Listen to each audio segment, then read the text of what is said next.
Ms. Sutton is a psychiatrist, a decorated U.S. Army combat veteran, and the founding director of the Defense Centers of Excellence for Psychological Health and Traumatic Brain Injury. Ms. Sutton retired as a brigadier general in 2010. All right, now we have Joycelyn Taylor. She is the youngest of 9 children and grew up in New York City Housing Authority's Louis H. Pink houses in East New York. Leveraging an MBA in business administration, Ms. Taylor is the founder and CEO of Taylor Made Contracting LLC, a general contracting construction firm, and she's the founder and chair of the New York City Minority Women Business Enterprise Alliance. And last, we have Maya Wiley. She is an attorney, a civil rights activist, and a former board chair of the New York City Civilian Complaint Review Board. Ms. Wiley served in the Civil Division of the United States Attorney's Office for the Southern District of New York, and later worked for the NAACP, the American Civil Liberties Union, and the Open Society Institute before she was appointed to counsel for the mayor in 2014. Between 2016 until the present, she's been an NBC News analyst and also a university professor. Those are all of our candidates. And sorry, I'm also here tonight. I don't know if you got yes, a copy of my bio. I do. I was just going to give you the floor, Zach. So I just wanted to explain to people that, as we all know, that's okay. There are many people running for mayor in this very important election. We could only take so many, and so there had to be a cutoff at some point. Zach he missed the cutoff, but the organizers want to give Zach 2.5 minutes to speak so that everyone in the audience can at least get a sense of who he is. Zach Iskel, would you like to say a few words? Hi, excuse me. Thank you. This is one of the interpreters. What the function is not working for me. Can someone get a hold of the host to assign me again? Yeah, you got to look it off. We're going to assign you again. Thank you. This is very important. Thank you.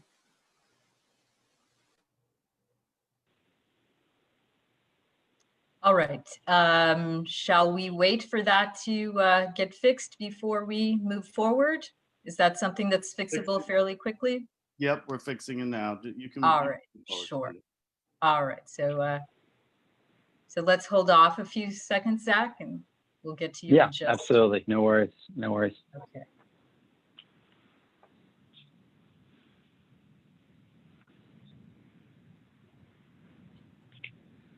I'd like to fill time, but I'm hesitant to because there is the interpretation is not working. So I'm going to just, maybe we can all have a moment of silence for a little bit.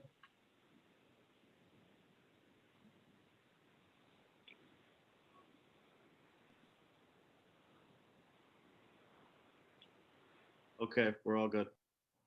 Great. All right, Zach, go ahead. Great, thank you. First off, just thank you to CCIT, Citizen Action Network, Fountain House for being here tonight. Christina, I was so moved by you pulling everybody together and making this happen and your courage. I've worked in mental health now for over a decade. My background, I was in the Marine Corps. I served, led troops during some of the heaviest combat of the Iraq War. The last 10 years, I've built businesses and nonprofits, including one of the leading providers of mental health care in the United States called Headstrong. And most recently, I led the turnaround of Javits Medical Center as the deputy director there. One of the best parts about running for mayor is you get to meet with New Yorkers from all over the city, all walks of life, especially during this time. It is also one of the most heartbreaking. One of the things I keep hearing from New Yorkers of all walks of life is that they can't sleep at night. And these are people, some people who have lost their businesses, people who have lost their jobs, people who are on the verge of homelessness, people who have just been traumatized by grief and losing family members to COVID. And that's personal to me because I remember when I came home from war, I also couldn't sleep at night. I suffered from post-traumatic stress. I suffered from traumatic amounts of survivor's guilt. I was fortunate. I was able to get the help that I needed. I ended up building a national nonprofit to provide my fellow veterans the help that they needed. I've actually now lost more Marines to suicide than I did in combat, and I was in one of the hardest hit battalions of the Iraq War. And so, Christina, in particular, hearing your words tonight, hearing that you have pulled together over 1,000, maybe even 1,500 people here tonight, you know, your courage, the fact that you've brought us all here together, you're saving lives. This is one of the most important issues facing our city. You know, we're in the middle of one pandemic that we're all paying attention to, which is COVID, but we all know that we're in the middle of another pandemic that is going to last a lot longer. And we've got to start addressing it now so we never say that we've lost more New Yorkers to pandemic-related mental illness or suicide than we did to the pandemic itself. And to just put that in perspective, we've lost almost 30,000 New Yorkers. We've lost a greater percentage of New Yorkers to COVID in the last 9 months, and we've lost percentage of troops who have served in Iraq and Afghanistan over the last 19 years.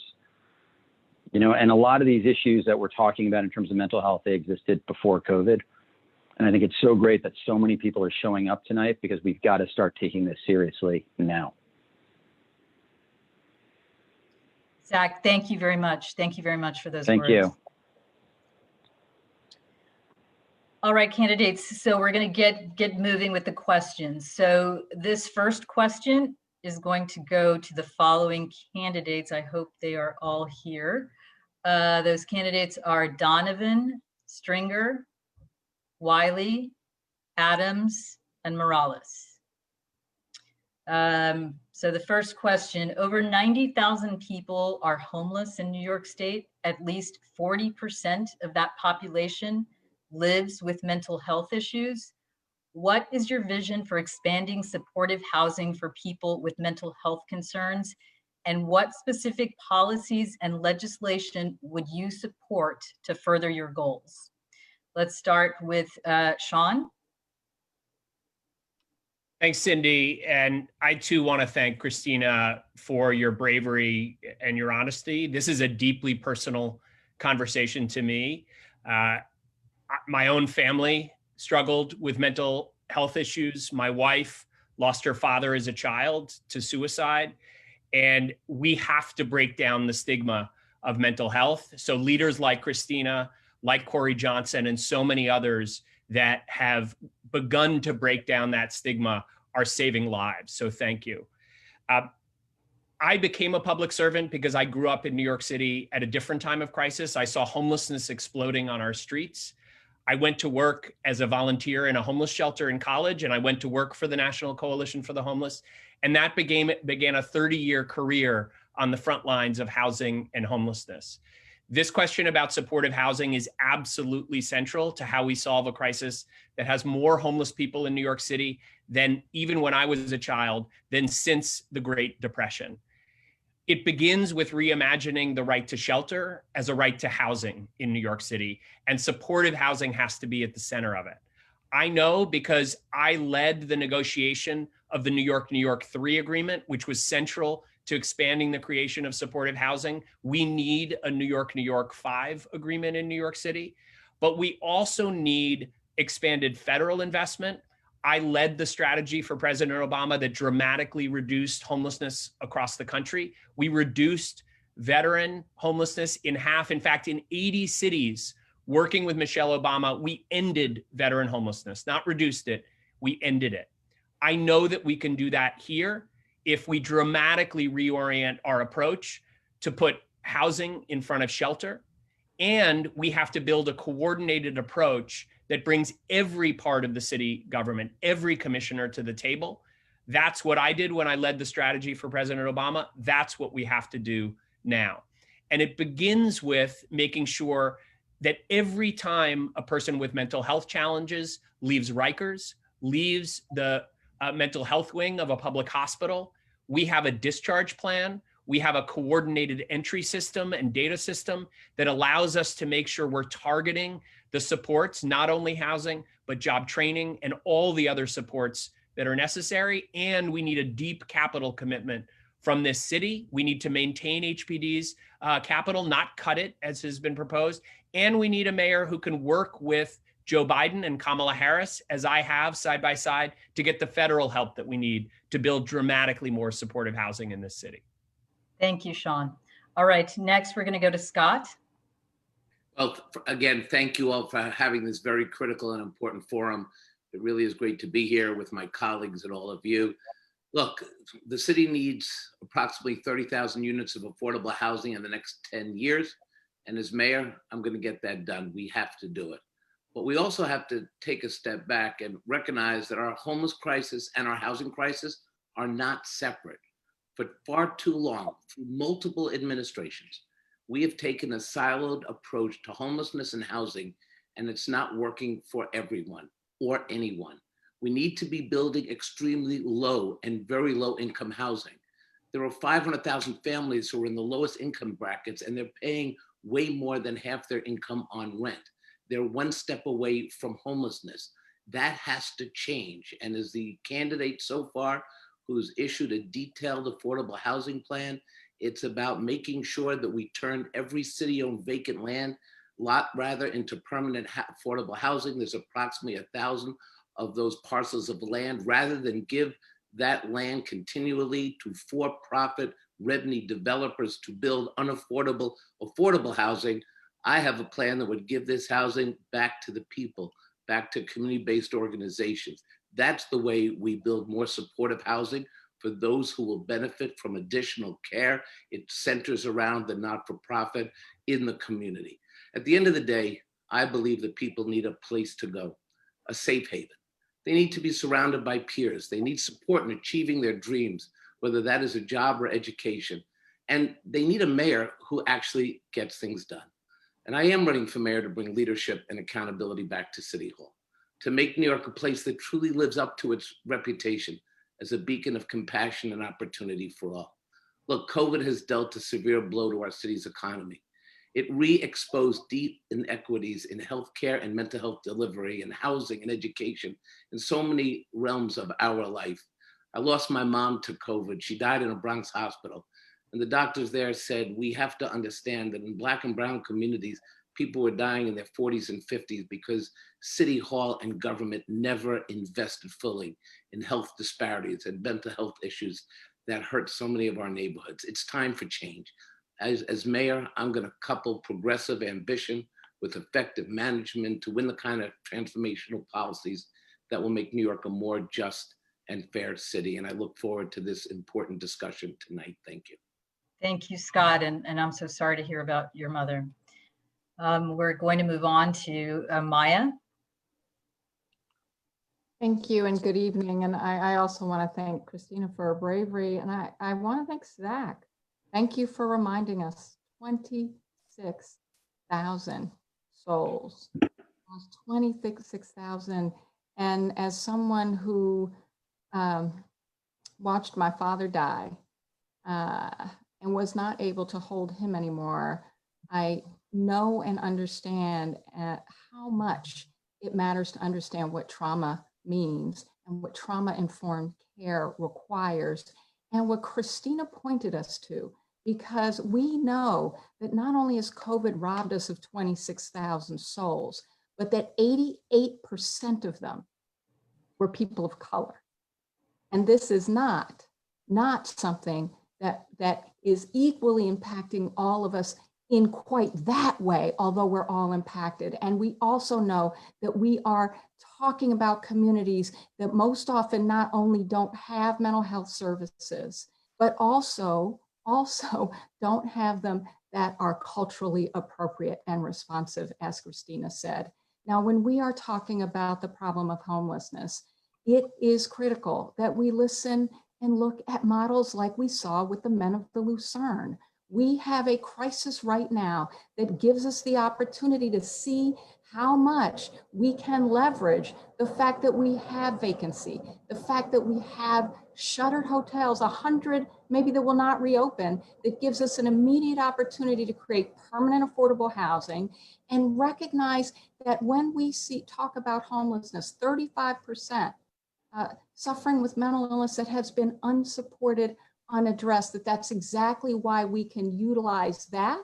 And yes, I agree with Scott also. We have to stop giving away vacant land. And we also have to look at properties that are in distress that we can actually use to much more quickly and rapidly create supportive housing that's truly affordable. We also have to look at the rent subsidies, because when I'm talking to the Men of the Lucerne, who have demonstrated, one, that everyone is housing ready. I have learned that. But the problem is $1,200 a month subsidy. So they can't get affordable housing. And we spend $2 billion, $2 billion to put folks in shelters when what we could be doing is a housing first strategy that says, let's pay more, let's up the subsidy so that folks can actually support housing and support and partner with the not-for-profits and community-based organizations that can provide those support services, those supportive services, but also do it in a way that is appropriate for the population, that is culturally competent.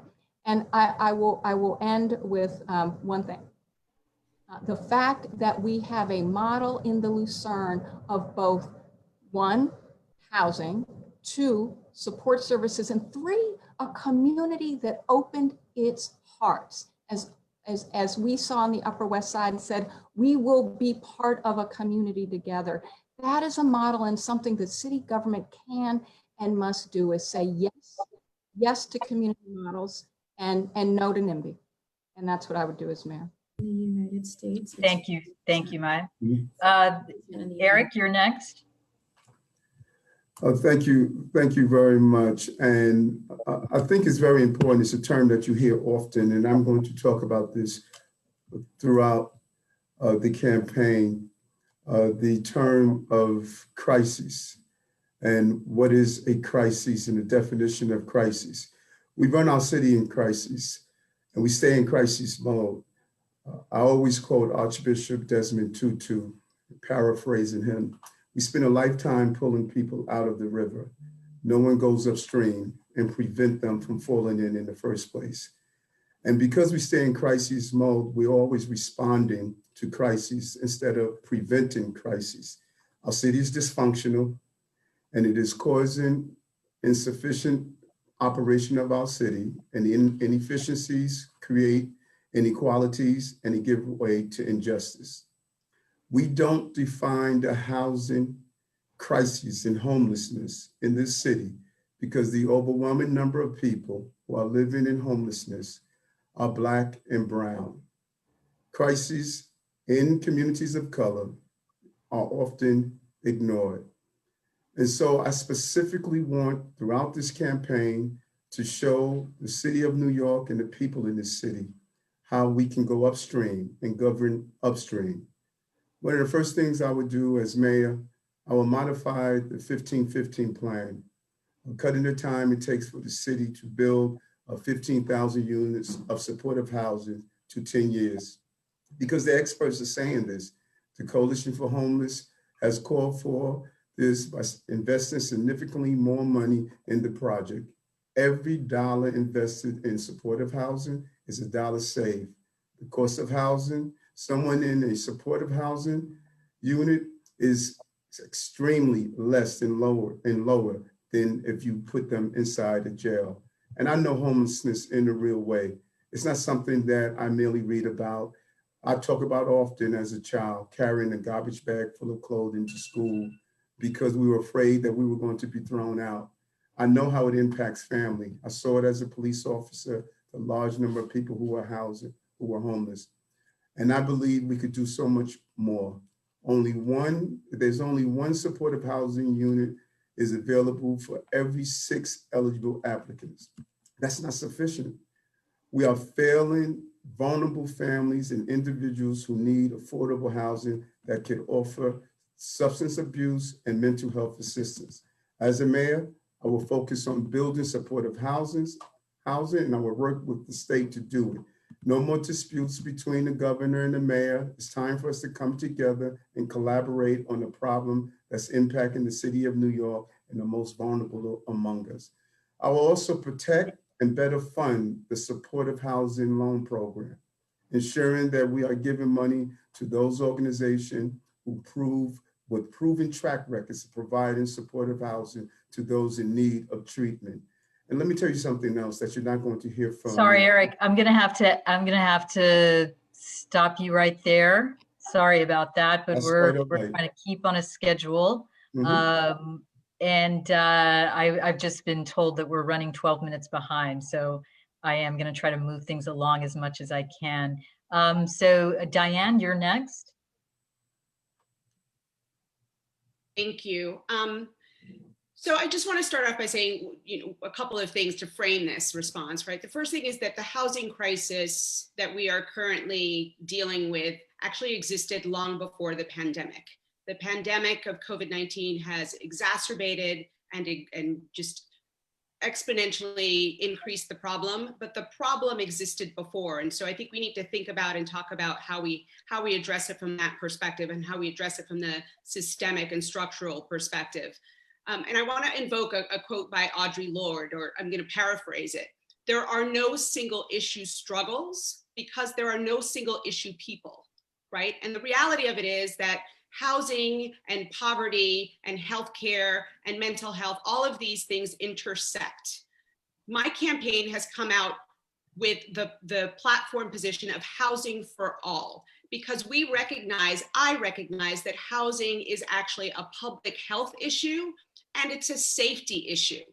Those things are inextricably linked, and we can't tackle one without really tackling the other. We can't get to someone's mental health issues if we're not actually providing them with a stable roof over their head. And I know this because I've actually done this work in the community.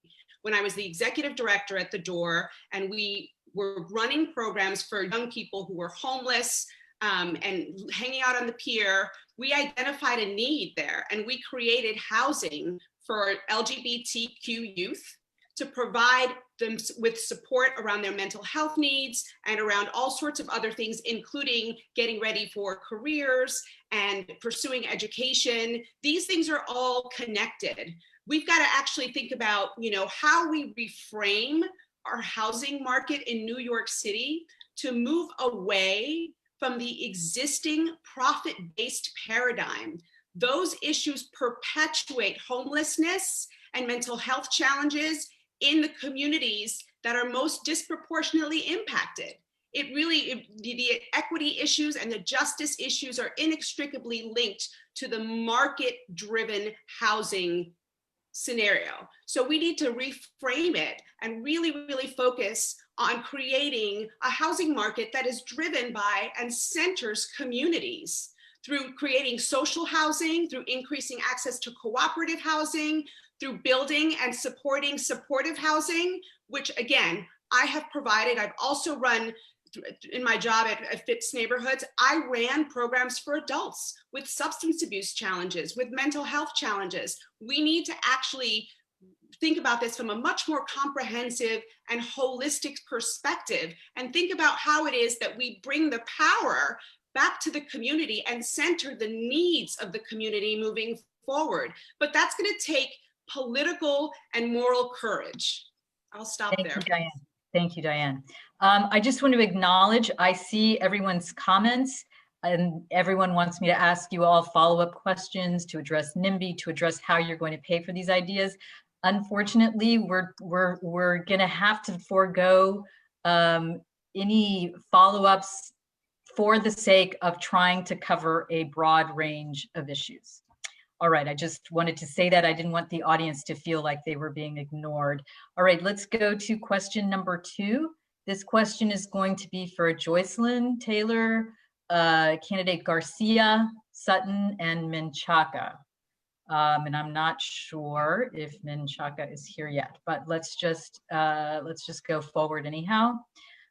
So students within the City University of New York are experiencing mental illness at unprecedented levels due to the pandemic, the racial reckoning, and the isolation of remote learning.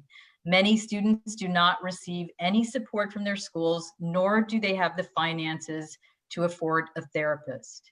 What policies will you implement to ensure that CUNY students will be supported during this time of great need?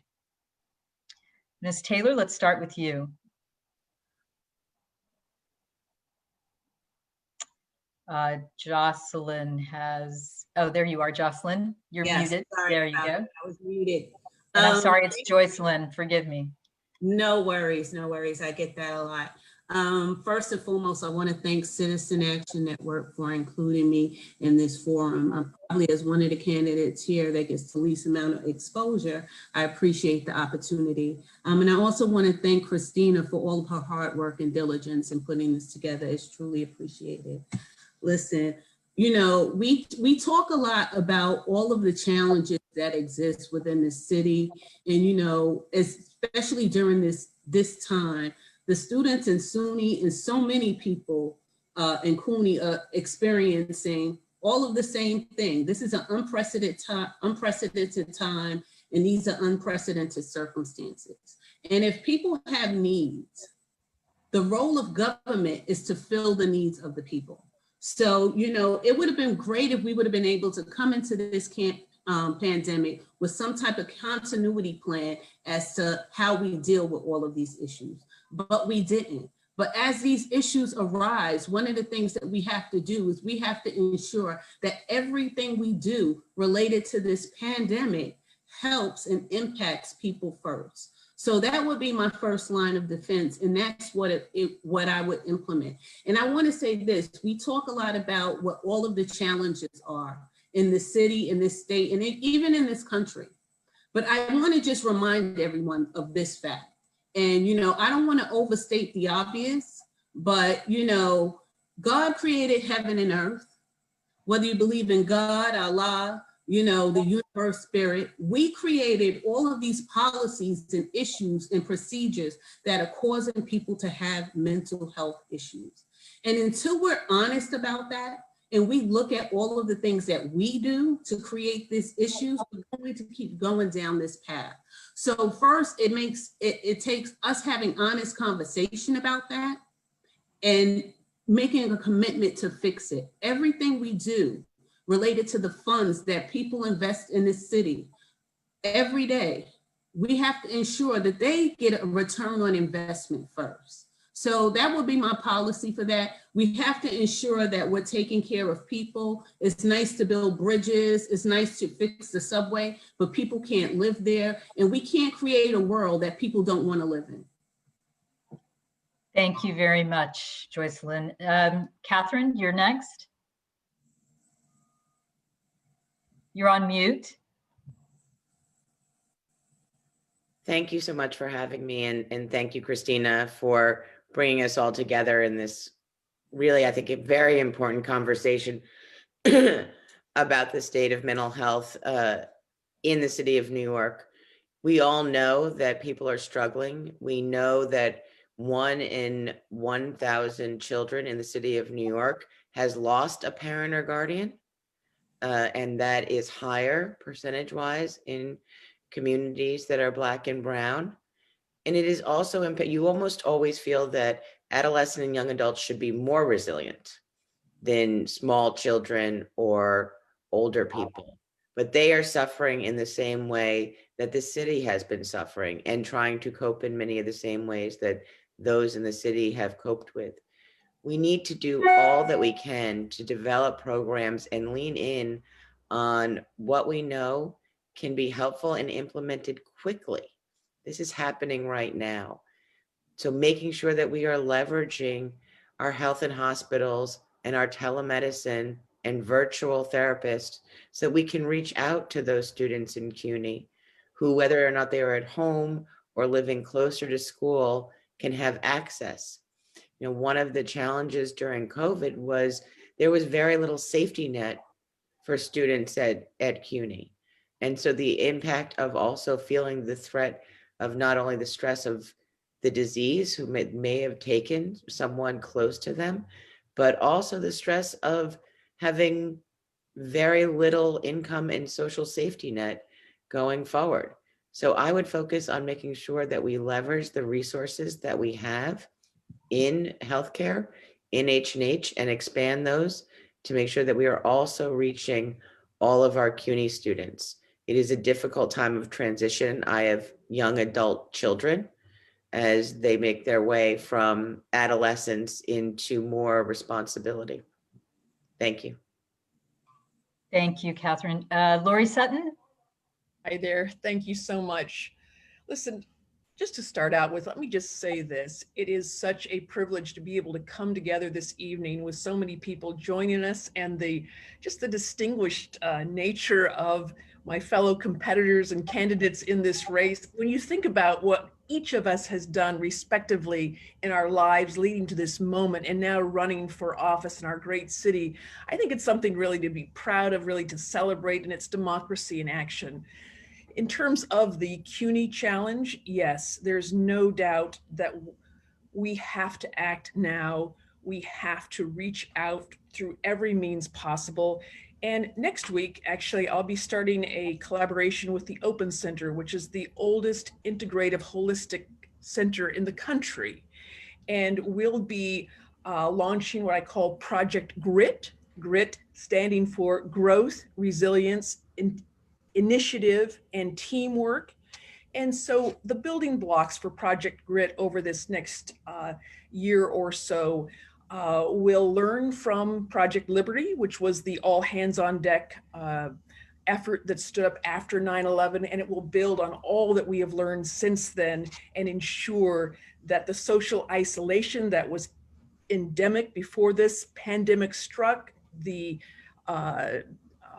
need for upstream, as Eric said, investments in nutrition and in transportation and in housing and in social support.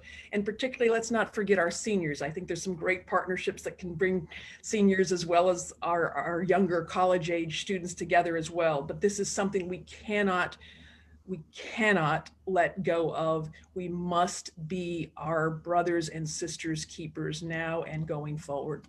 Thank you. Thank you. Thank you, Lori. All right. So Carlos Menchaca. Carlos, Councilman, are you here yet? I don't see you on the screen. All right. Why don't we let Zach stand in for Carlos until he gets here? Is that okay with you, Zach?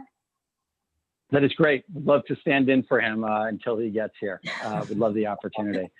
All right.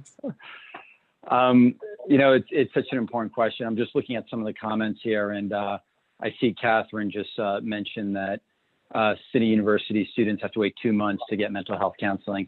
I know what that's like. You know, one of the reasons I started Headstrong, one of the leading providers of mental health in this country, is because I couldn't get my friends into the VA. I couldn't navigate that bureaucracy. In fact, in San Diego and in New York, sometimes the wait time was 6-12 months to get them into the VA. So we built a program that provided mental health care that they could access within 48 hours. It's now one of the largest providers of mental health care in this country. I think City University of New York, my family personally has benefited immensely from City University degrees and educations. It was what launched my family's careers here in the city. I think it is one of our city's greatest resources. I think it can be part of the engine that brings back this city. I think that we should have one of the greatest university systems in the world right here in New York City. I think it not only needs to be free, but it needs to be affordable. And that means that students should, just because they don't have to pay tuition, we also have to make it affordable for them. You might ask, how do we pay for that? This is a city that spends $95 billion a year. Maybe it's down to 92 now. Put that in perspective, that is more than 48 out of 50 states. It's almost as much as the next 2015 or maybe even 20 largest cities combined. This is just about what our priorities are. And if it's not funding the education of our kids in this city that are going to take this city into the next century, I don't know what is a priority. Thank you very much, Zach. Thank you. All right. All right, let's move on to question number 3. This question is going to be for candidates Wiley, Adams, Morales, Stringer, and Taylor. All right, so New York City's 911 system receives around 200,000 calls annually regarding issues of mental health. And in the last 5 years alone, 16 people experiencing mental health crises were shot and killed by a police officer. 14 of those people were people of color. Do you support removing police officers from all mental health responses? Yes or no? If no, why not? If yes, How will you ensure that there are robust and fully accessible community-based emotional wellness programs that both prevent mental health crises, but also respond when there's an emergency, especially in Black, Latinx, and other communities of color? In addition, do you believe peers, people who've experienced a mental health crisis themselves, have a place in this response? Maya, we'll start with you.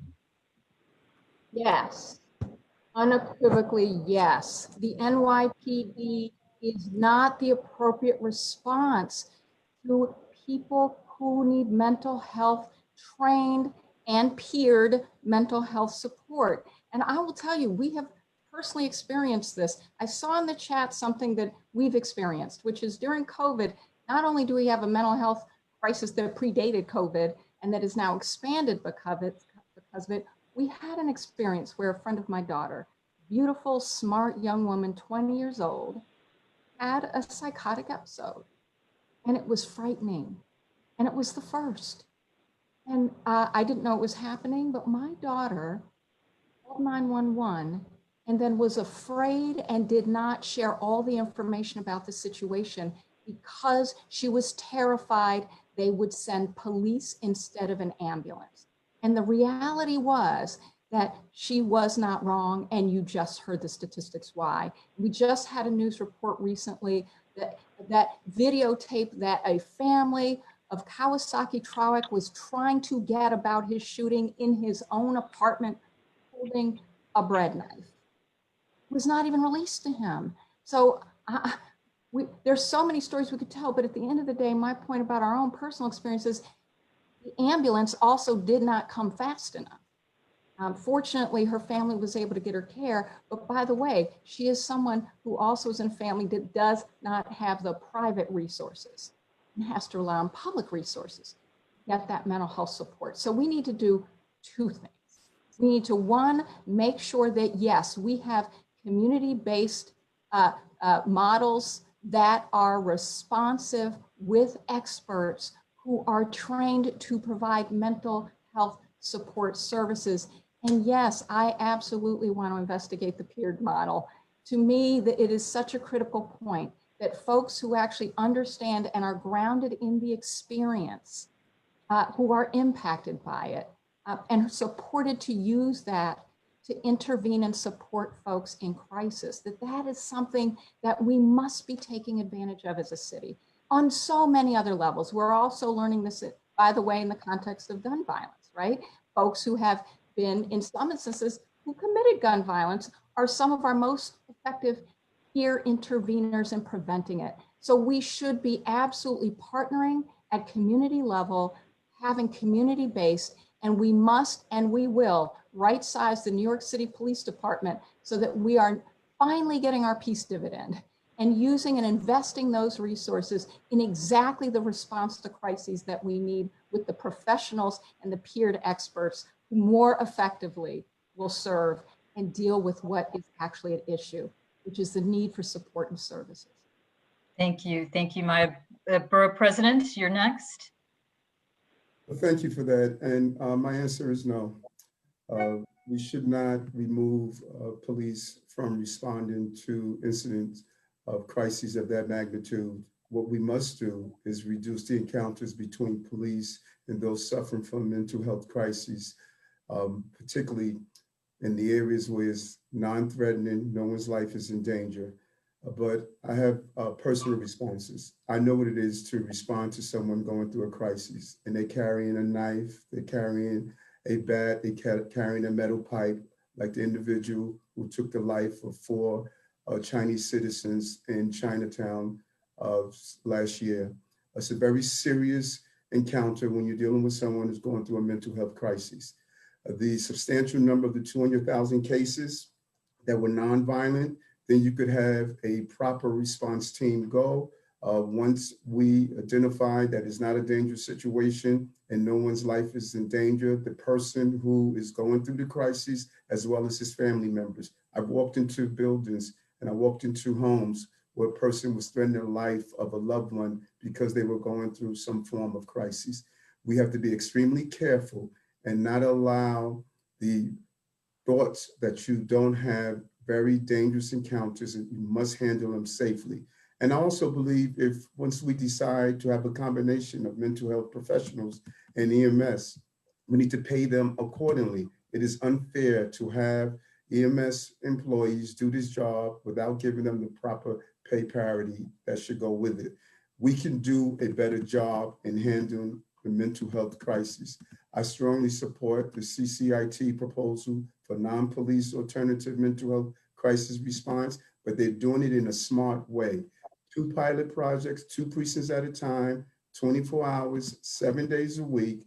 That is the way you do it. When you make a major change in policy at this level, you must do it in a level that's not going to endanger the life of city employees who are responding, family members who are on the scene, as well as the person who's going through a mental health crisis. You cannot make these major changes without ensuring you're not jeopardizing the life of the people who are responding. I would never put a psychiatrist, an EMT in an environment that could jeopardize their safety or harm them in any way, or use the wrong tools to protect that person who's going through the crisis. Use non-lethal weapons and non-lethal tools such as the bowler wrap. I attempted to get the police department to use that. It's a non-lethal tool that would not harm a person, and you can subdue them without harming themselves. And so, to be very direct, I will never put a city employee, psychiatrist, family members, or anyone else in a situation that you could endanger the lives of innocent people or the person who's going through a mental health crisis. So no, I would not just openly state under no circumstances should a police officer respond. They should when it's needed, but they should not when it's not needed. Thank you, Borough President. Diane Morales, how would your administration handle these kinds of 911 calls?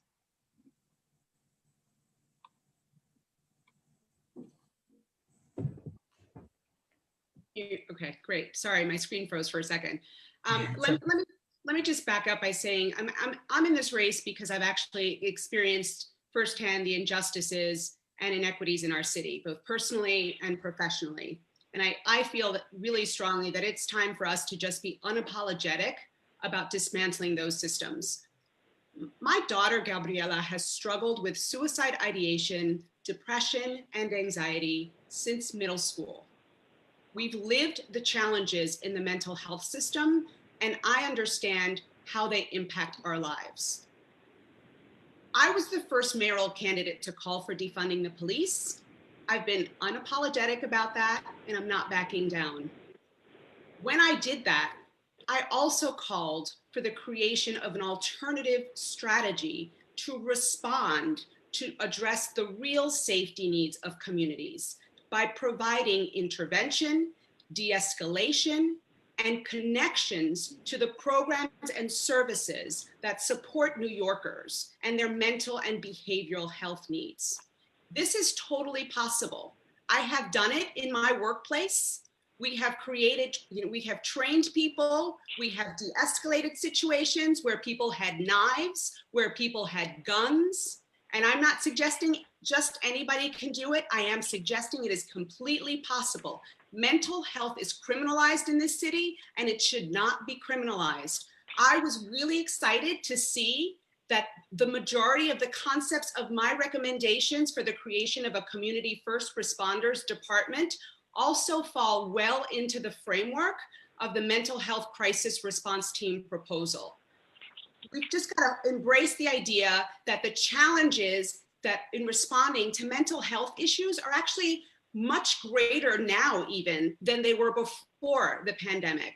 And we have to be prepared to address those issues head on, to recognize that our collective safety is in fact tied to the safety of each of us individually. So that means being able to provide housing, that means being able to provide the appropriate interventions and services and supports at the time, in the moment, not sending an armed individual to respond to a mental health crisis. I'll stop there. Thank you, Diane. Controller Stringer, floor is yours. Thank you very much. And look, we've approached public health and public safety too narrowly for too long. and it's been at an enormous cost to the Black and brown New Yorkers.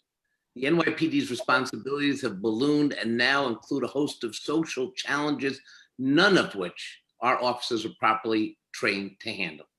I support unequivocally moving those responsibilities away from armed officers to mental health professionals, and yet counselors.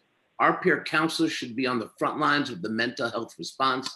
And as mayor, I would make certain that they have a seat at the table and the right kind of funding so that this really works. We need to stop criminalizing a mental health network and remove the NYPD from the equation. We got to advance a health first approach. Last year, I was the first elected official to put forth a detailed proposal to reduce the NYPD's budget by $1 billion over 4 years. This is because we need to free up funds to invest in Black and brown and underserved communities.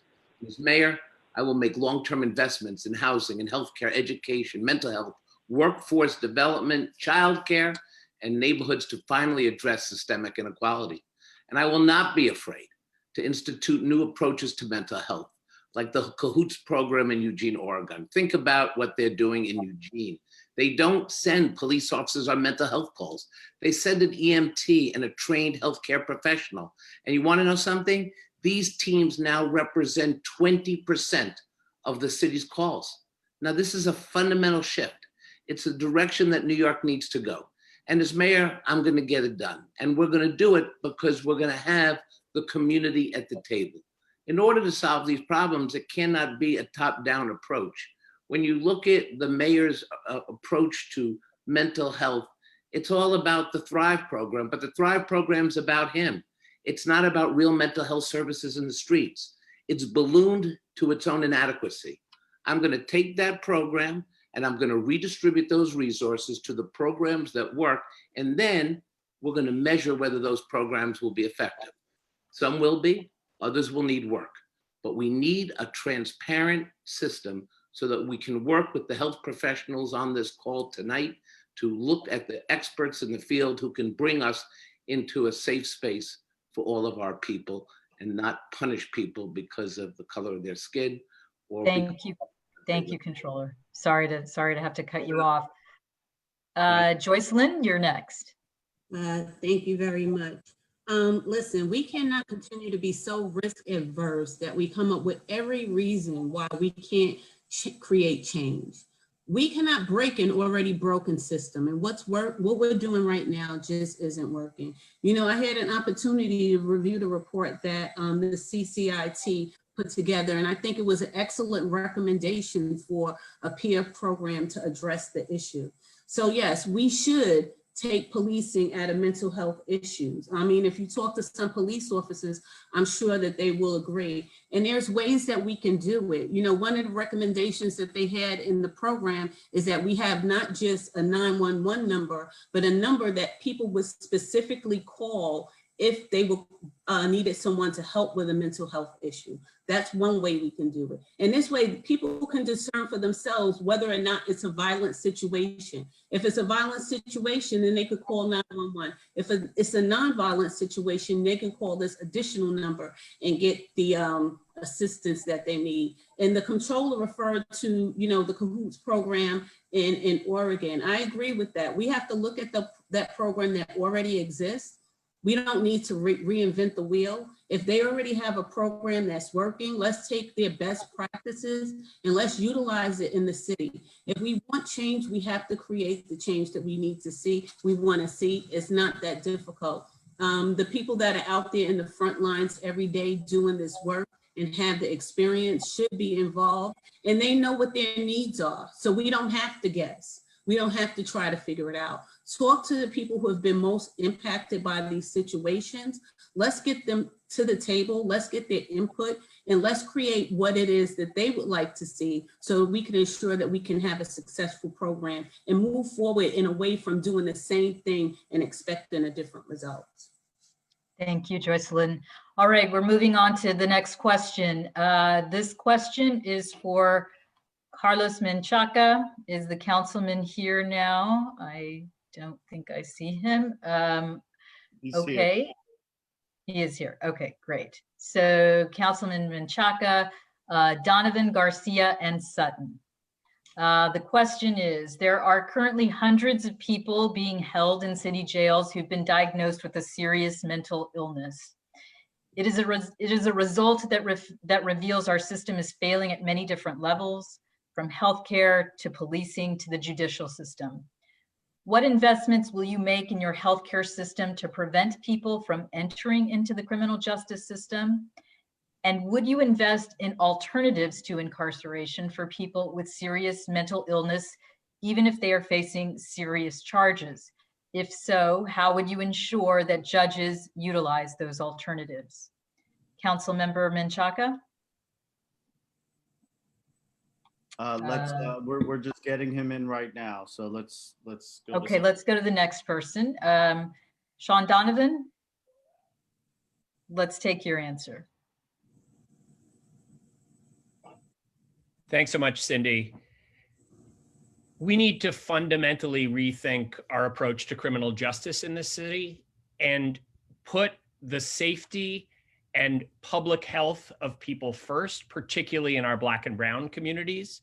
And that means reducing the role of police, as we've just been talking about, but it also means completely reimagining our correction system. We now spend over $500,000 per prisoner at Rikers, and we get terrible results.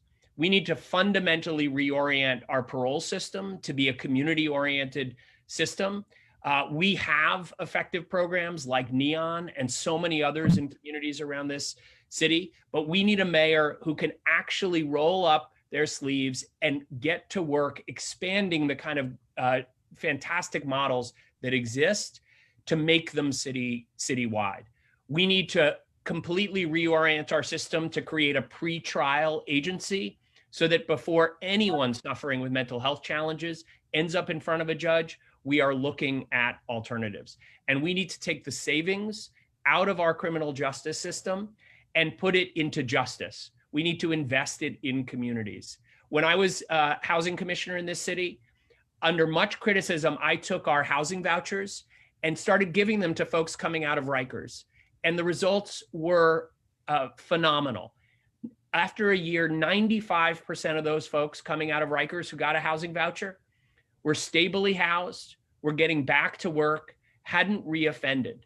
Think about what we could do if we reorient our system to not only provide housing vouchers, but the kind of job training and investments in mental health that we ought to have. Finally, we need 15-minute neighborhoods in this city. I talked about this in my announcement speech on Tuesday. If you live in a wealthy community in New York, you may never have experienced not having everything you need within 15 minutes. But in Black and Brown communities in New York, we don't have fresh food, we don't have access to good schools, we don't have parks. Every single community should have an urgent mental health care available in their community with culturally appropriate services. When there is a mental health challenge, that we end up treating the underlying challenges, not criminalizing that behavior. All right, thank you, Sean. Catherine Garcia. Thank you. I think when we look at the mental health situation in Rikers Island, we're actually at the end of the line. We need to back way up into the educational system, because another thing that's also true is there are very high levels of undiagnosed dyslexia on Rikers Island.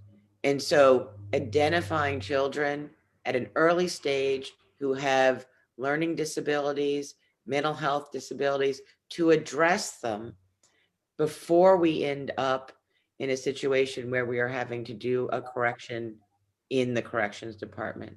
Obviously, you need to make sure that Rikers Island has both physical health facilities as well as mental health facilities to address those issues. But the problem starts far earlier, and we need to catch it far earlier, because that can change someone's life. They can move in a different direction. And that is why I've been proposing early literacy for children, and also to ensure that we have mental health supports in our elementary schools to make sure that we are getting people the help that they need at that stage and in their early teen years, since obviously teenage years are sometimes the hardest to get through. But it is also about creating healthy communities.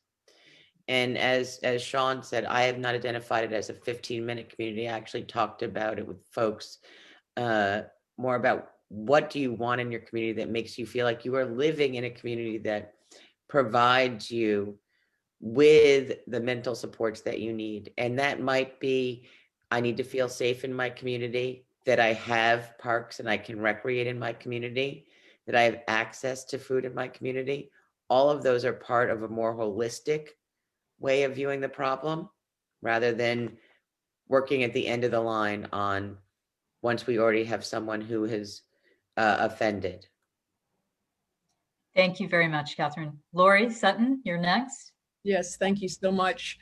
You know, certainly I agree with investing upstream. And I think when it comes to our schools, the city over the last several years has actually converted about 30 neighborhood schools in some of the most really underserved districts with brown and Black and Asian communities, indigenous communities, has converted those schools into year-round community centers with mixed use, with some health and mental health services. It's a way of really bringing the community together, the public sector, private sector, philanthropic and social sectors. And I think that's a model we can build on. But back to Rikers, you know, 6 years ago, there was a veteran who died in Rikers, and there was an enormous effort, a task force, over 400 individuals, professionals, community members, advocates who got together and made some very, very important recommendations. I think it would be important for the next mayor to review where we stand in the implementation of those recommendations, and also to look at the role and the culture of the prosecutor, because we have to make sure that prosecutors are not measured just on their win level in terms of prosecuting individuals, but rather on how many individuals they're able to safely divert to the appropriate courts and treatment centers and secure diversion. We have to rethink Rikers and our entire, it's not a criminal justice system, let's be clear, it's a criminal legal system. So let's all commit to working together to put the justice back in our criminal justice system. All right, thank you, Lori. Councilmember Menchaca, welcome to the event tonight. And did you hear the question? Do you need me to repeat it? No, thank you. Thank you for having me tonight. And I think I heard the question well. And what this question makes me think about is how much our criminal justice system is inundated with the criminalization of poverty. Right now, so much of what's going through our system are working families, poor New Yorkers getting wrapped up into the criminal justice system. And so many things that are in the city right now that are pulling people that are not paying parking fines and putting them into the system needs to stop. And that means that we need to work with our DAs to continue to decriminalize this operation, because a New Yorker that gets pulled in, they can't pay a fine for something. Now we're paying for them to be in jail, and we're paying for them to be part of this system. And I think that's the first thing that we need to do. And that's something that the city council has been doing in a very strong way, but with a lot of resistance.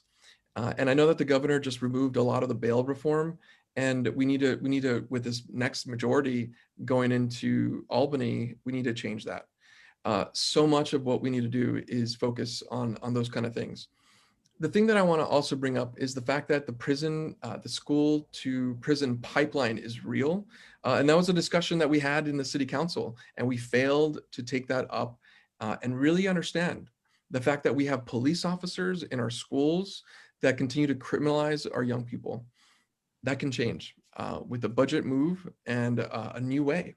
And so those are the kind of things that I will be proposing over this next few months as we get to the June primary.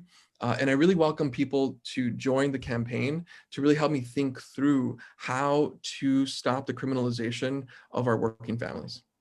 Thank you. Thank you, Council Member. All right, we are moving right along. Just a reminder to all of the candidates, please, I know we're asking really meaty, lengthy questions.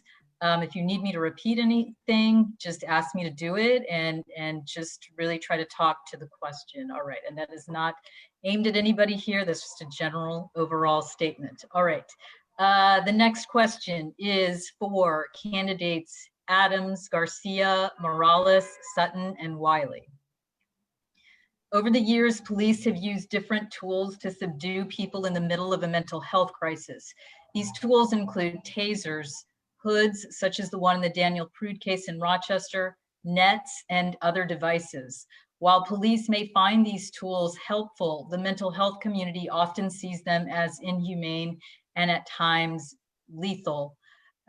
Borough President Adams, since you already mentioned this BOLA Wrap 100, it's a device that allows police officers to fire barbed Kevlar cords at people at rapid speeds. You just said earlier that you support this. Explain why, and also address the issue of people who believe these sorts of tools can be inhumane. First, I would love to, but I also want to go back to what many people talked about in the question of police responding to these jobs, and they use Oregon as an example of it.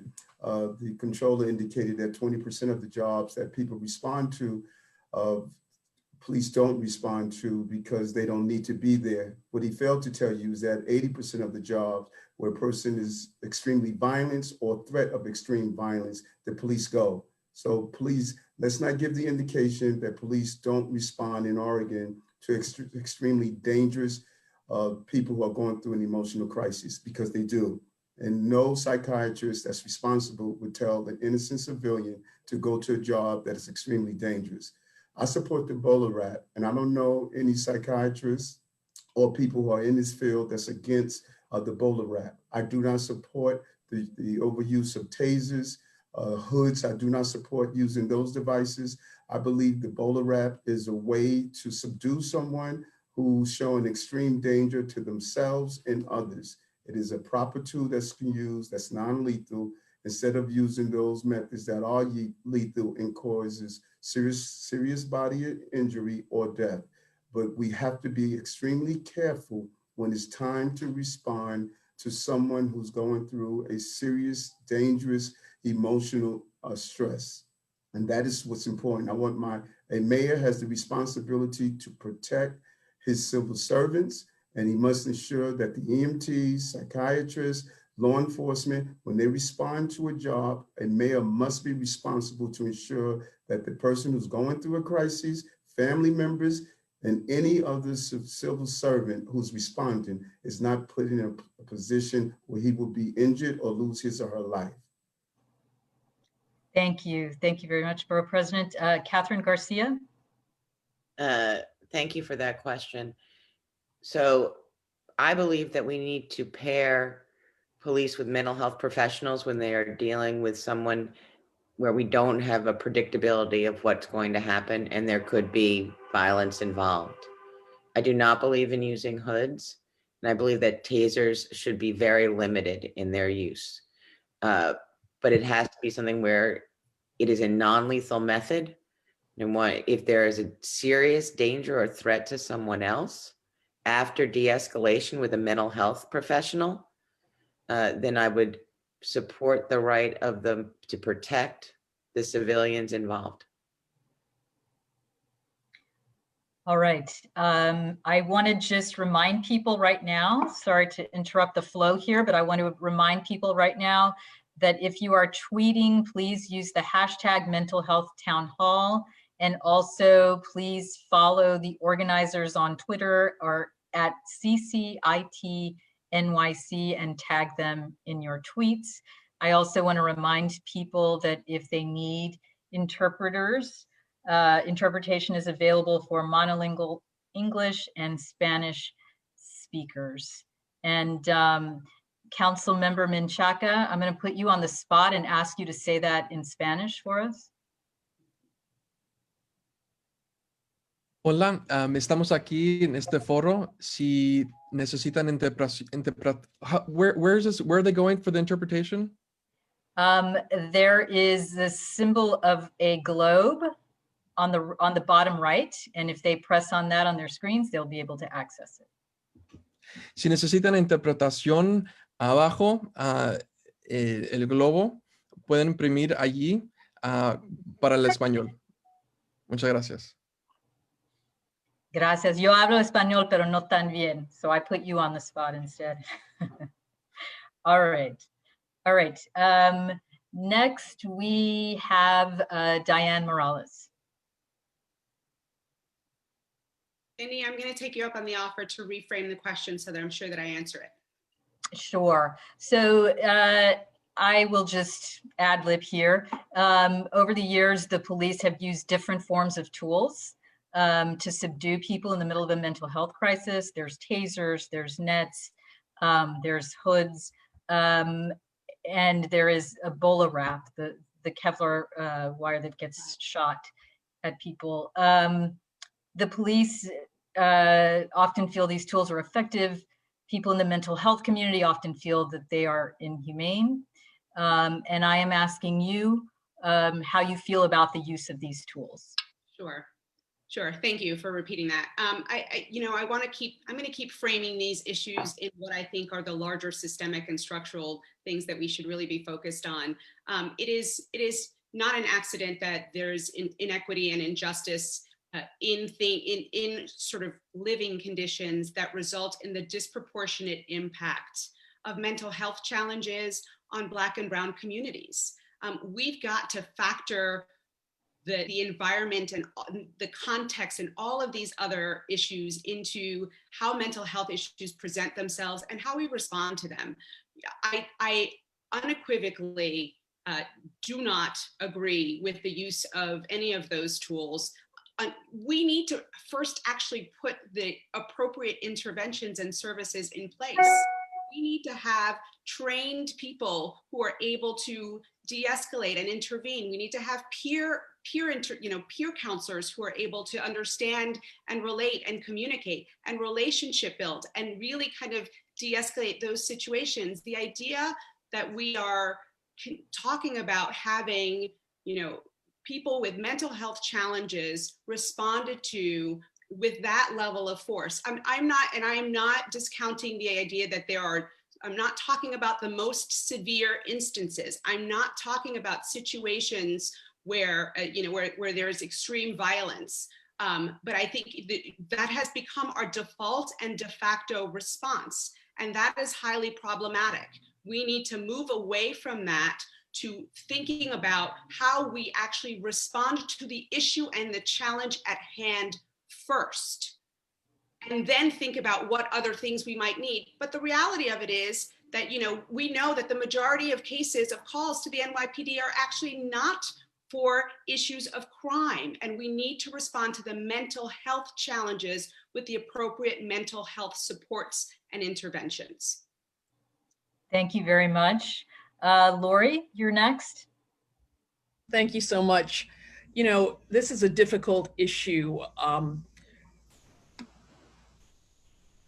I agree with the imperative to establish relationships, to de-escalate and to defuse conflict, and to use the least amount of force that's necessary.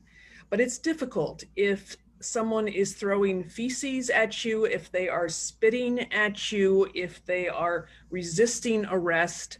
Our law enforcement officers do need tools, and the non-lethal tools that have been mentioned tonight have their place. They should not be overused, but I would not remove them from the toolkit of the NYPD.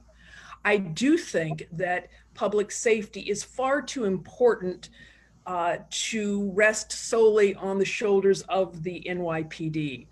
I plan to stand up a public safety coordination council, which would bring in not only the NYPD, but would share the ComStat data sharing system that allows us to spot patterns and to intervene and to divert resources, but to bring in parks and transportation and education and emergency management and FD and operations, and to bring in all of the agencies plus community advocates and engaged citizens who want to have a part in our collective safety.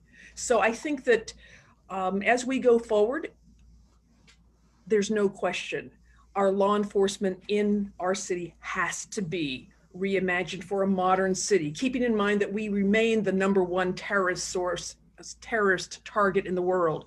We must also reinvest both in communities as well in cops, and finally do the hard work, working together to rebuild trust.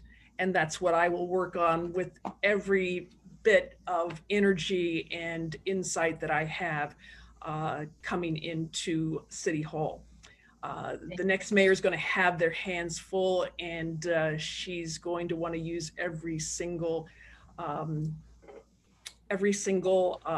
voice in the community must be valued and must be listened to and learned from. Thank you.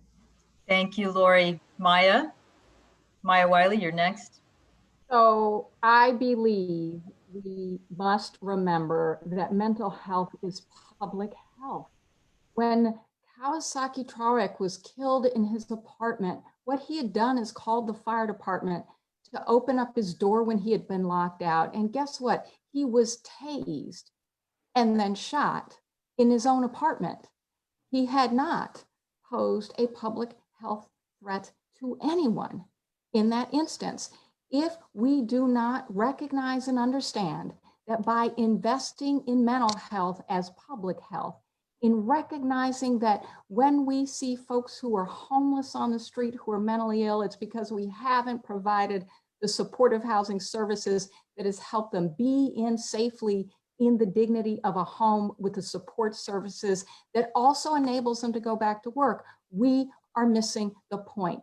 And fundamentally, if experts tell us something is inhumane, why would we not listen to the experts?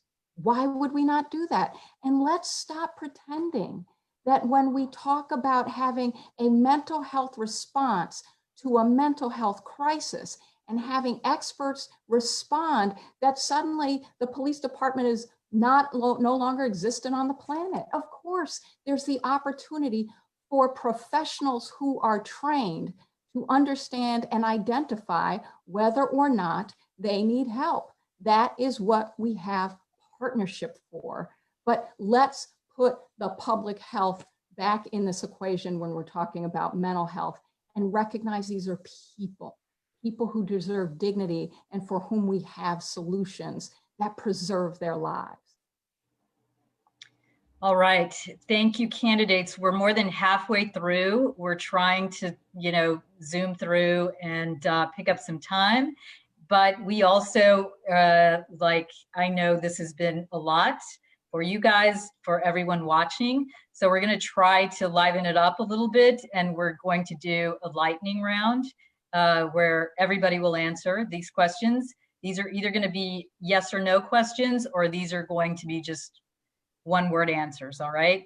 And let's do it. I'm assuming we're all appearing on the screen in the same way. So let's go from Joycelyn straight across to the right, and then each row will answer, if that works for everybody. All right, and I'm sorry, Joycelyn. I will get it right before the night is over. All right, so the first question is a yes or no question. Do you support taxing the rich? Yes. Yes. Lori?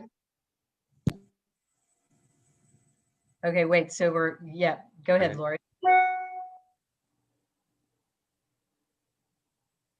We can't tax our way out of this. Yes or no, everyone? Okay. Yes.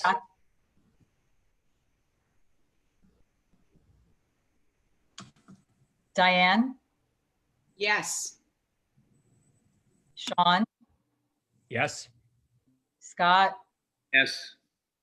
Catherine? Yes. Maya, I think we skipped you. Yes. Zach, go ahead. Now I guess we already do. If we could tax our way out of this. Yes or no? New York Zach? City throws more Yes money or at no? homes than anybody else. No. We already do. No, All right. that's not going to Eric? be the answer to these problems. Yes, Eric? yes, 5 million annually. All right. Am I missing anyone else?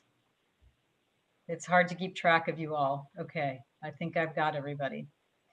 All right. The next one is also a yes or no question. Do you believe solitary confinement in jails should be ended? Joycelyn? Yes, I do. And everybody take yourselves off mute so you can just jump right in when I call your name. Lori? No. Zach? I'm sorry, what was the question? Do you believe solitary confinement in jails should be ended? I think we should move towards that. Yes or no? All right, Maya? Yes. Catherine? Yes. Scott? Of course, yes. Sean? Amen. Diane? Yes. Carlos? Yes. Eric? Yes, for all nonviolent. All right. Next round. This is also a yes or no question. Have you ever missed a rent or mortgage payment because you were cash strapped? Joycelyn? Yes. Lori? No. Zach? No. Maya? I think I did. Catherine? No. Scott? Yes. Sean? 1989. All right. Diane? Yes. Carlos? Yes. Eric? Many, many, many. All right. All right. We're almost through this. All right. Now this is a one-word answer, all right? What's the number one way you've found comfort during the pandemic? Joycelyn? Exercise. Lori? Prayer. Zach? Children. Maya? Family dinner. Catherine? Work. Scott? Elise, Max, and Miles, family. Sean? My boys. Diane? Being outside. Carlos? Meditation and yoga. Eric? Volunteering. All right, guys. Here is the last question. What's the song? So this is a one-word answer. Also, what's the song at the top of your playlist right now? Joycelyn? Mary J. Blige, Driving. Lori? Cab Mo, put a woman in charge. Zach? My buddy John Forte's version of Redemption Song. Maya? I don't have one. I just have a whole lot. Beyonce's always at the top of my playlist. All right. Good enough. Catherine? Oh, this is hard to admit, but it's been stuck in my head for like the last week, which is Watermelon Sugar High. And every time I get into the car, it is playing. Thank you for acknowledging that. Scott? Heroes, Bowie. Sean? My son Lucas's song Red. Diane? Crazy in Love, Beyonce. It's a good one. Carlos? Good one. Alanis Morissette's You Ought to Know, and I'll share my Spotify thing later. Okay. All right. And Eric? My son's songs, Dump That Chump Trump. That's a good one. All right. All right. Thank you, candidates. All right. Now we're on to the next set of questions. Like I said, we're almost through this. I also want to be cognizant of the time. Let me just take a quick look because we want to make sure that the people in the audience get their questions asked. Okay, so let's move on to the next question. This question is going to be for candidates Stringer, Donovan, Menchaca, and Taylor. Black and brown communities across the city were hit hardest by the pandemic. They got sick at higher rates. They've been experiencing unemployment at very high rates. Undocumented people did not receive unemployment help, even though many of them pay taxes. And those that do work don't have the luxury of working from home. They feel unprotected, unsupported, and it's having a serious impact on their well-being. Please lay out your vision and the specific policies you will implement to protect the mental health of Black and brown communities within the first 100 days of your administration. So if I can just respond to my good friend Eric Adams, the borough president, when he called out the CAHOTS program in Oregon, I just want to tell everybody that of the 24,000 mental health calls last year, just 150 required police backup. And they really have shown that with rare exceptions, you don't need armed officers in these situations. And I just want to clarify for me, I believe when it comes to these issues, not everything is about a gun.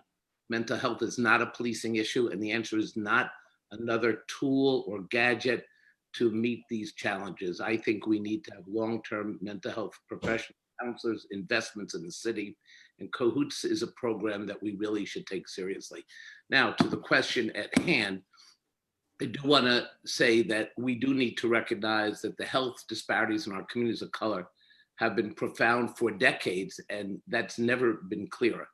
We had a mental health crisis before COVID-19, and then the virus struck, and we are now confronting a second pandemic, and it is about stress, anxiety, and suicide. People are dying, mostly in communities of color.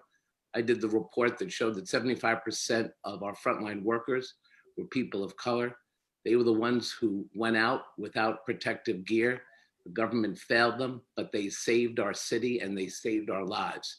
And we owe them a better deal than what they're getting. So we cannot reopen this economy post-COVID the same way we closed it. We have to reinvest in our communities, communities of color. We have to make sure that we break down structural racism that runs through so much of our life.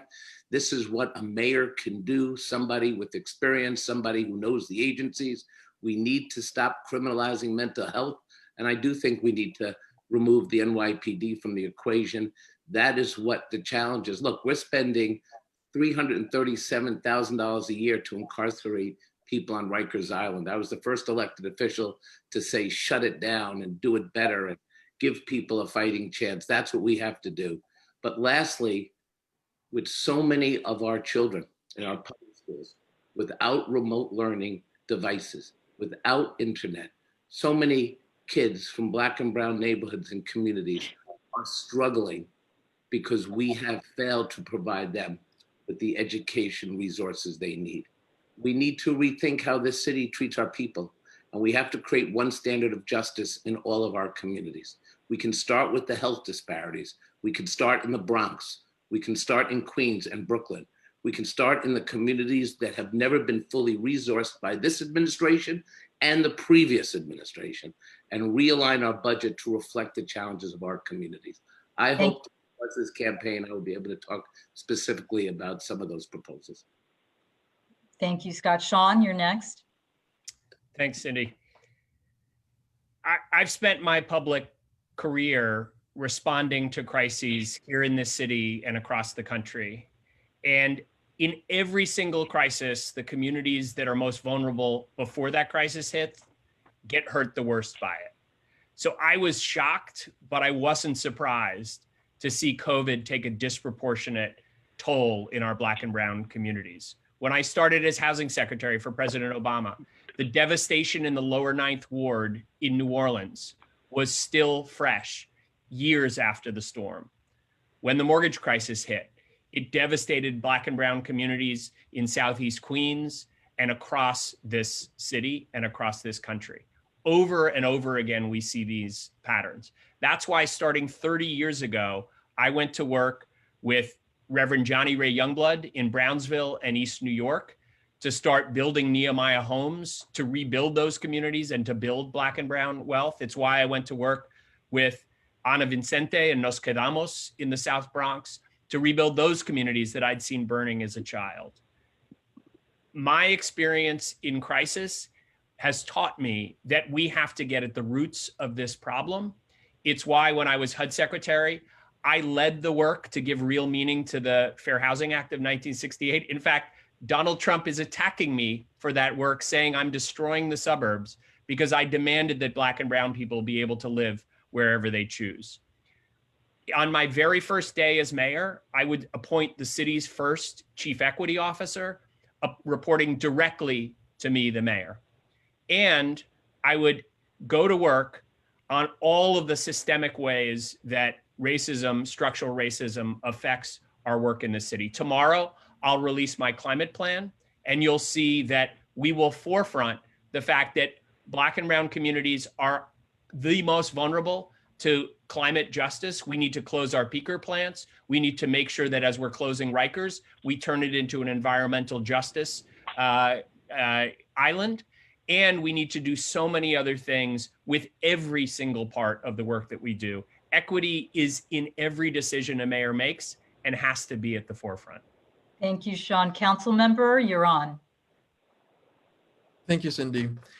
So this question makes me think about the soul of the city and the protections that we need to give them. I'm talking about immigrants, Black and brown communities, working families, and the artists. That's why people come to the city, and that's why people are living here and staying here in our communities.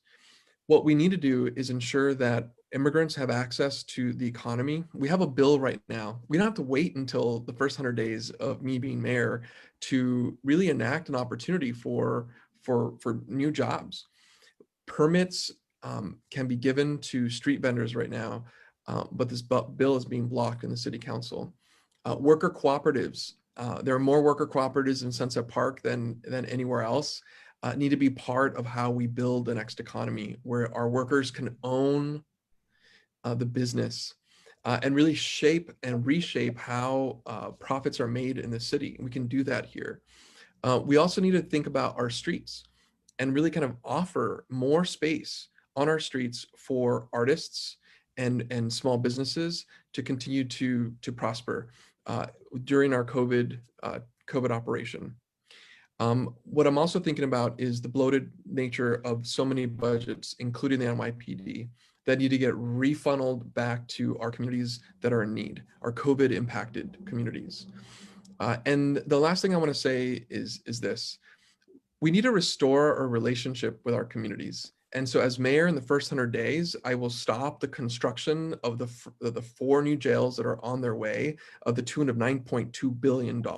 We do not need to be building more jails. That was a mistake that the city did with the city council, and that will stop. Those dollars will get funneled back into our communities, where communities can make a decision through a participatory budgeting model, where our boroughs can make decisions about how they want to bring that infrastructure and begin this municipal Green New Deal to bring jobs on board that really impact our climate change. That's the kind of stuff we need to do. And some of it, we don't even have to wait until I'm mayor. Thank you, Councilmember Joycelyn. Thank you. You know, first and foremost, the first thing that we need to do is that we need to develop continuity plans, because we have to ensure that should a pandemic or anything else happen, and we can do it based upon community board, we have to ensure that if a pandemic or anything else happens, that the communities know how government is going to respond on their behalf and what the expectations are of government when it comes to what they should be doing as well. So it'd be very important for us to have continuity available, you know, but everyone talks about people of color being disproportionately affected. And many of those people are people who are on the front line. So, you know, right now, there are certain cities and states where nurses are actually striking because of the fact that they're not getting the proper wages and the assistance that they need. So another thing that we need to start doing is ensuring that words and actions match. Because we can't, on one hand, talk about people who are disproportionately affected and then continue to enact the policies and procedures that ensure that they remain disproportionately affected. So when I'm mayor, we're going to utilize our resources to ensure that everything that we do for the people is actually people first. So we're going to reshift the budget, and we're going to set priorities from things that are nice to have to the needs of the people, to ensure that if another pandemic happens, that we're prepared, because we have to be proactive about these things. And even if we have some budget downfalls, I hope that the federal government will step up and do their part. But it's not about how much money we have, it's what we do with what we have. So some of the things that we need to do is that we need to ensure that we have affordable housing for everyone. We have to start investing in that, because everyone deserves safe and affordable housing. And we see what happened when they didn't have it during this pandemic. We have to create stable job opportunities so we can address the food insecurity issues and partner with those entities that are helping the government in this moment to make sure that they have the right support to continue that moves forward in a positive way and fill in any gaps that are needed. And we need to make sure that every child has access to technology. Going forward, technology should be part of the toolkit for students. When they enter the first grade, they should get a piece of technology. When they enter middle school, they should get a piece of technology. When they enter high school, this is 2020. We should not be having conversations about children not having access to technology, because we live in a technological world. And then finally, we have to make sure that everyone has PPEs in a proactive manner, that they have access to testing. And when there is vaccine, which is coming available, we have to make sure that all communities have equal access to the vaccine. Thank you very much, Joycelyn. All right, we are running out of time. So the next question is just, we're going to boil it down to a yes or no. So the candidates are Adams, Garcia, Taylor, Donovan, and Wiley. Here's the question. Regulatory agencies such as the New York City Department of Mental Health and Hygiene and the New York State Office of Mental Health provide minimal oversight over mental health healthcare service providers, which can leave clients at risk when providers engage in malfeasance. As is done for hospitals and restaurants, would you support creating a grading system for mental health care providers and professionals where the grades are made public? Borough President, you're first, yes or no? Yes. Okay, Catherine Garcia? No. Joycelyn? Yes, but we have to make sure that they have the right resources that they need as well. Sean? Yes. Maya Wiley? Yes, and also more enforcement. Okay, all right. So now we are going to go to questions that the audience has submitted. And I'm going to bring those up. And I think the best way to do this is just to target them at one particular candidate. Hopefully that works for the organizers. I am sort of making that decision on my own. And is that all right with everyone? Sounds good. All right. So the first question, I'm going to start at the bottom of my screen. So the first question will be for Catherine Garcia. And it is from a woman named Judy Berman. She writes, "Hello, my name is Judy Berman, and I'm a member of Fountain House, the very first clubhouse program, which was started here in New York City 70 years ago. Clubhouses are peer-inclusive mental health recovery programs that help people with mental illness rebuild their social network and get access to the important building blocks of life, like access to healthcare, an education, a job, and a sense of purpose and belonging." As we think about what a good upstream investment in mental health looks like, let's see. I'm sorry, I'm having to edit on the fly. Sorry, Judy. I just want to make this question a little shorter. Will you support programs like Fountain House if you become mayor? Absolutely.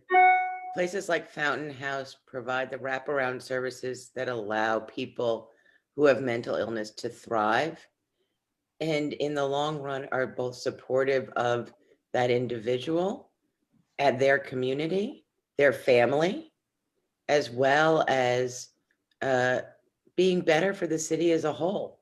We lose the creativity and productivity of that individual if we fail to adequately address their mental health needs, but also all of the other, not just the sort of illness of mental health, but all the other needs, the ability to find and hold a job, the ability to have friends in a network. All these are critically important for ongoing mental health so that there isn't social isolation. And I am definitely supportive of really proven techniques rather than a revolving door of more institutional approaches. Thank you. All right, Borough President, the next question is yours. How would you change Thrive NYC, and do you think it needs to change? Oh, yes. And I would do something that many people are not willing to talk about when you think about helping our brothers and sisters who are going through a mental health crisis.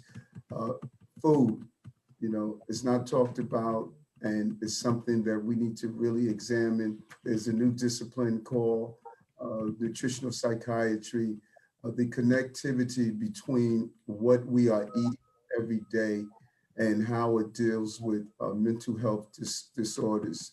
We need to talk about it and we need to deal with it. Food is not just for your body health, it's for your brain health. The new science shows that diet changes and consumption of healthy food can really prevent and treat many of the issues we're dealing with, such as depression, bipolar disorder, schizophrenia, anxiety, etc. And we're not doing enough on a nutritional level to deal with mental health crisis.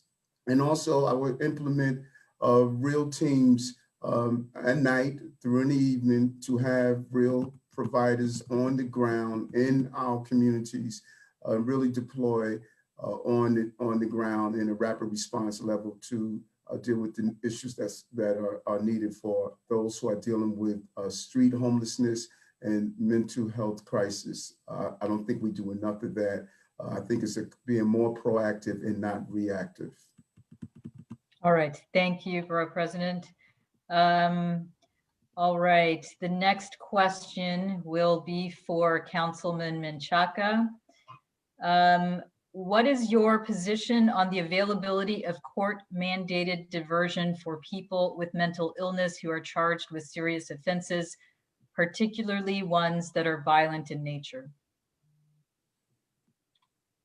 So I think that the way that I want to think about this question is court-mandated. The work that we have to do as a city is really kind of rethink how we engage anyone that is coming through the criminal justice system. When we think about jails like Rikers, and I'm seeing through the chat, we're talking a lot about what Rikers is. We have to think about how we engage anyone, even people who are violent in our society. I think we're going to have to be marked by how we treat everybody, and dignity has to be at the front, and compassion has to be at the front of how we engage. This whole forum has been about mental health, and I want to really think about that in ways that allow us to meet everyone with compassion and really kind of build the support systems and ensure that everyone gets treated fairly, because everyone is innocent until proven guilty. And through that process, I want to make sure that the systems and the advocates continue to shape our responses. All right, the next question is for Diane. Diane, this person says, I'm a forensic psychologist at a state hospital, and the state and city has for decades been closing inpatient beds, as have private city hospitals. These closures have not been equaled by a commensurate rise in community housing for the severely mentally ill, leading to many now homeless or incarcerated. What will you do to preserve inpatient mental health beds and increase community housing to handle the current rise in need for more mental health services? So that question really hits home. It's a very personal one to me, actually. I disclosed at the beginning of this that my daughter has struggled with suicide ideation, depression, and anxiety since middle school. I disclosed that with her permission, by the way, because she believes it's important for these issues not to be stigmatized and to be recognized as a challenge. We spent 2 days in the hallway of an emergency room waiting for an adolescent bed to open up in New York City.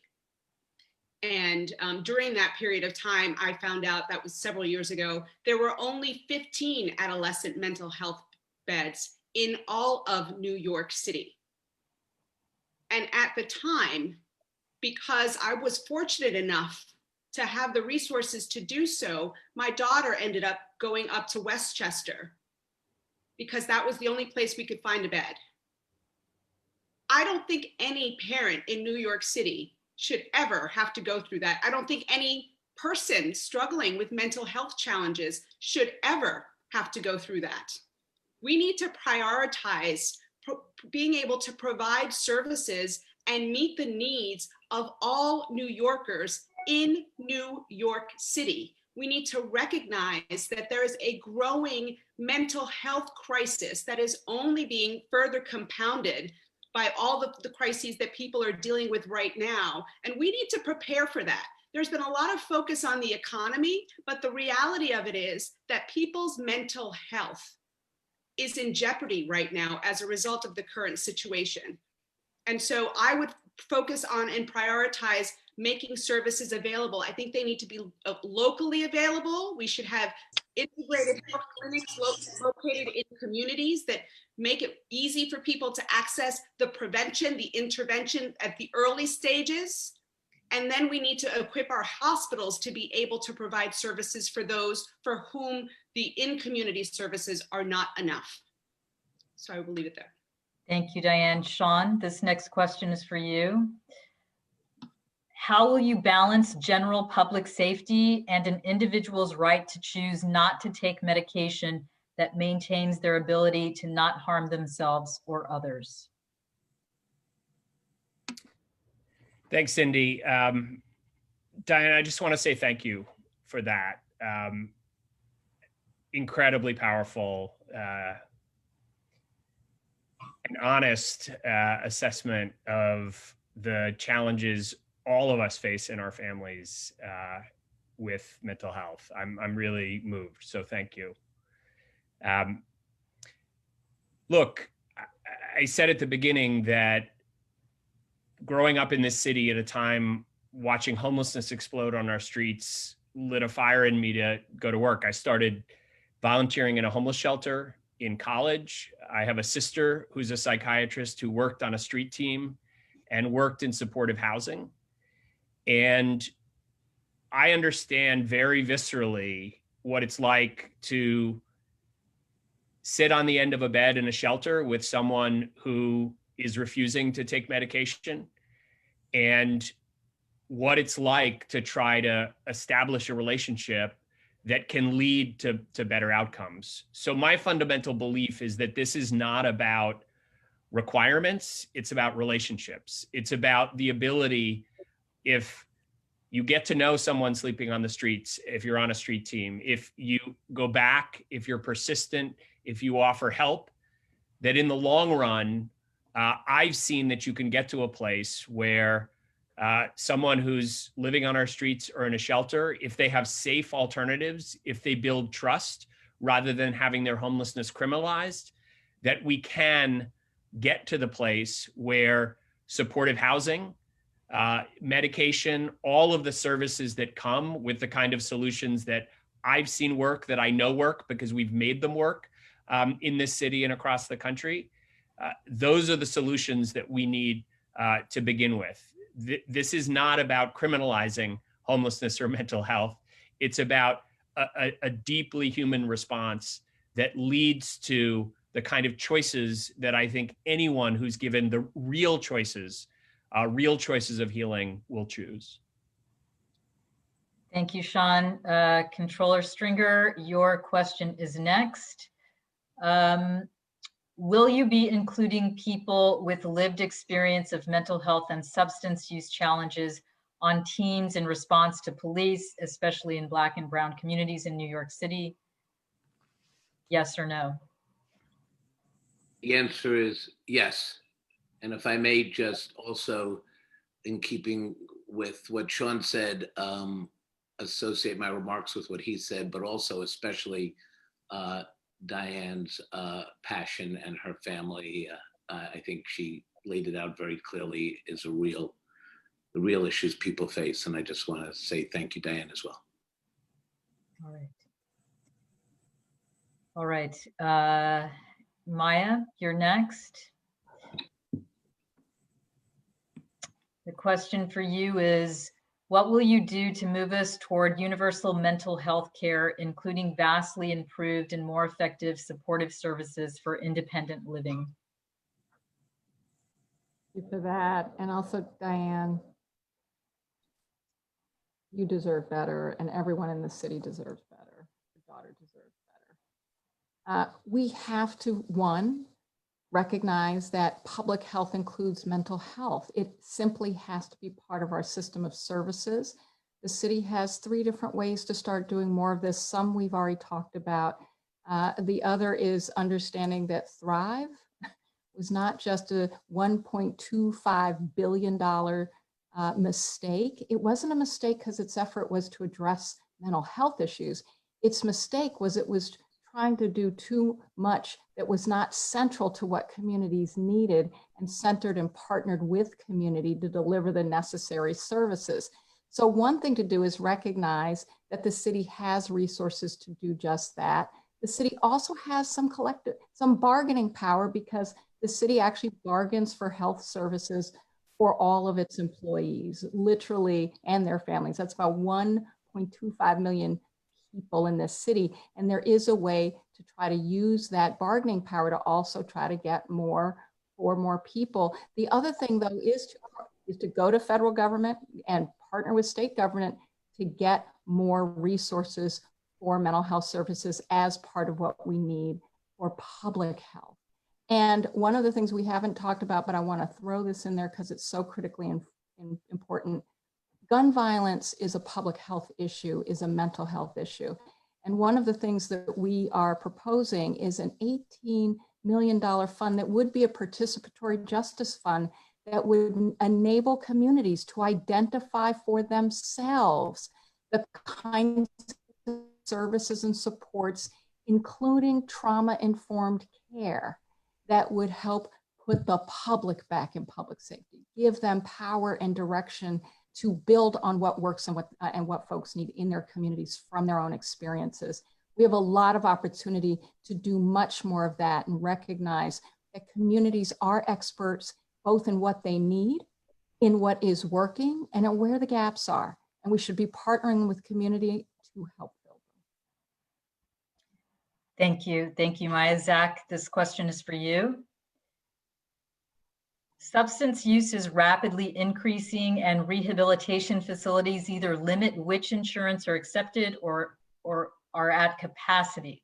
For the clients who get in, many relapse shortly after. What innovative approach are you taking to decrease substance abuse? You're muted.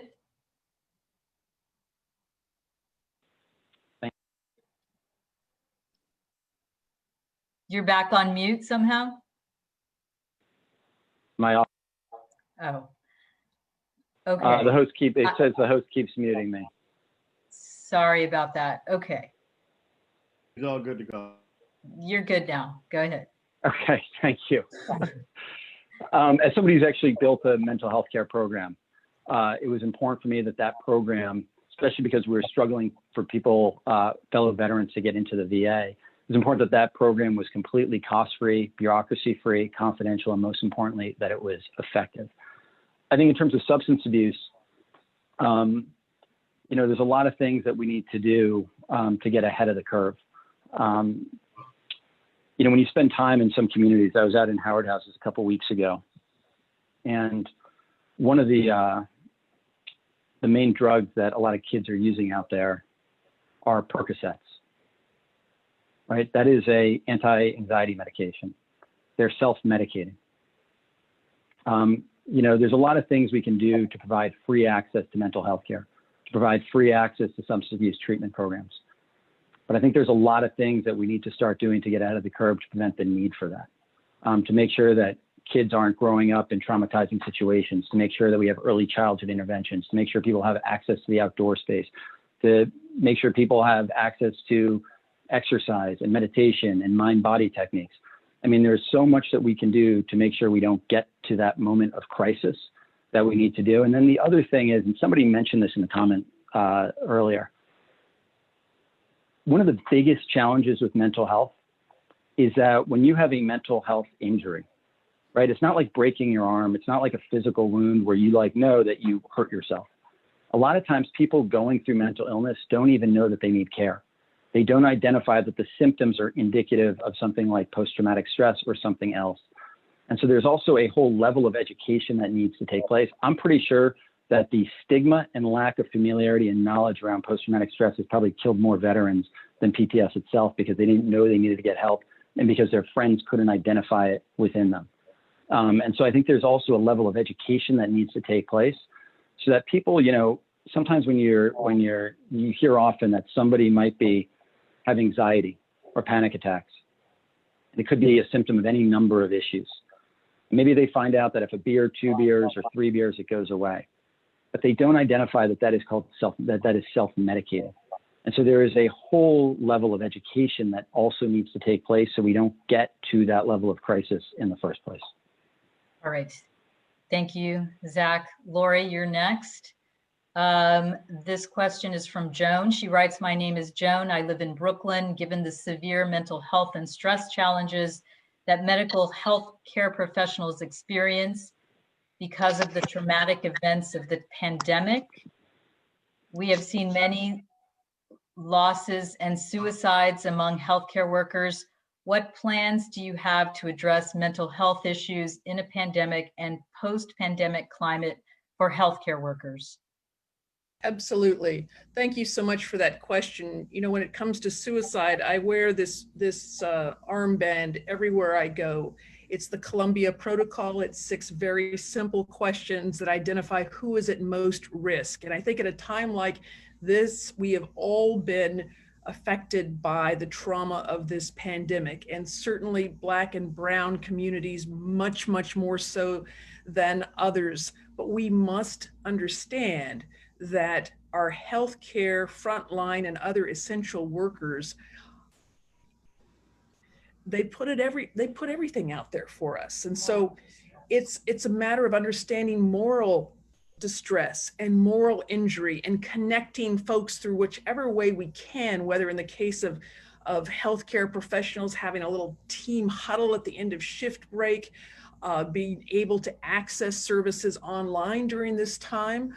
It's absolutely critical. And as we unroll the Project Grit I mentioned earlier, this will be absolutely front and center to our efforts. I might want to just acknowledge also a topic we haven't really addressed tonight, and that's domestic violence. During this pandemic, we've seen the rates go up. We've seen the need for safety plans through the sanctuary and other organizations. And we know that the housing needs, in fact, there's a bill right now in the city council that will go a long way to helping our domestic violence survivors get the help that they need, as well as our LGBTQ youth who are really suffering from disproportionate rates of suicidal struggles and actual suicides. We have to be able to reach our arms around our entire community because healing happens in the context of relationships. It's why Fountain House and the Clubhouse model is so important. It's why taking a systems view to all of this, Kendra's Law, one of the best in the nation, and we haven't yet fully brought it to scale in our own city. So I'm proud to live in a city where we can talk about these issues on an evening like this and with so much passion. And this is my life work: public health, mental health, trauma, resilience. And I just celebrate that all of us are sharing at a level of transparency and clarity and candor that this topic and the people suffering, which include all of us, really deserve. Thank you. All right, thank you, Lori. Joycelyn, I'm so sorry. Unfortunately, we have to start wrapping up because we are running so far behind. So I'm not going to be able to give you an audience question. But I will give you first shot at giving your closing statement. So again, candidates, you each have 1 minute to give a closing statement. All right, Joycelyn, go ahead.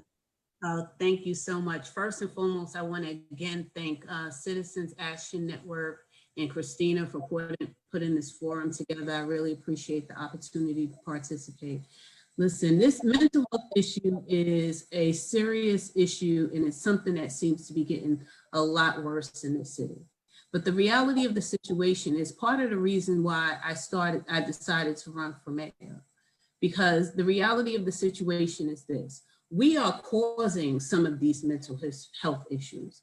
And as I looked around and I saw more people, on the street homeless, I saw more people struggling with their businesses, more people, with food insecurity. It compelled me to want to run for mayor because I understand that, listen, we were given a beautiful, wonderful world. And we took that world and we created homelessness.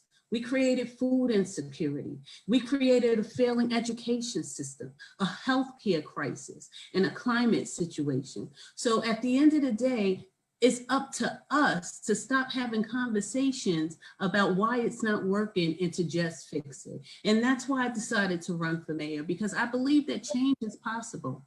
It takes all of us working together and just being honest, not just about the mental health issues of people that are disproportionately affected, but we have to look at the mental health issues too of people in leadership and people who have money that continue to not want us to invest in everyday people so we can all be okay.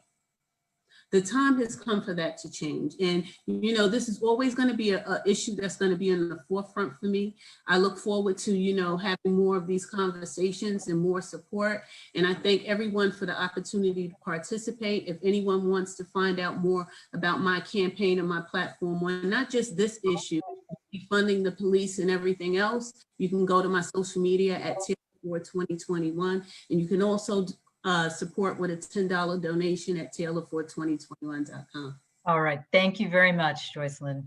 Lori, you're next. Well, thank you so much, Cindy, and thanks to everyone who's come together this evening. I just want to go back to something that Christina started with when she opened our session this evening, talking about our elders, our ancestors, our Indigenous people, and our advocates. We are one city. We are all New Yorkers, and there is no mental health without whole health.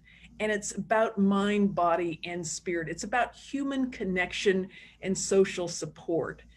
And I think our city is uniquely poised with the resources we have here, which chief among them are each other, bringing together the houses of worship, the communities of faith with the private sector, public sector, philanthropic, social sector. We are truly all in this together. And there's nothing wrong with our city that can't be fixed with what's right with our city. And that's all of us working together. So I look forward to more of these discussions. Thank you so much for the organizations and the individuals who brought us together today. My website, Lori, that's L-O-R-E-E for F-O-R, mayor, M-A-Y-O-R, loriformayor.nyc. All right, thank you, Lori. Candidates, remember, let's try to keep to 1 minute. Zach, you're next. I'm off mute this time. Yep, you are. First off, I just want to thank you, Cindy did a great job moderating tonight. This was a long panel. Thank you to all my panelists for showing up tonight. It's been so great hearing from all of you, to Citizens Action Network, Fountainhead, everybody who tuned in.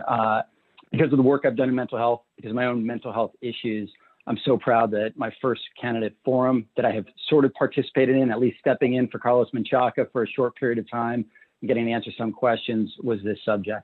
So thank you all so much for having me tonight, and looking forward to seeing you all out on the campaign trail. All right. Thank you, Zach. Scott? Well, I too want to just thank the organizers, Citizen Action, and I want to thank all of you for giving us this very important platform and a very substantive debate about the future of our city. I want to say that as a young assemblyman, I got to know the people and the clients at Fountain House early on in my career in public service.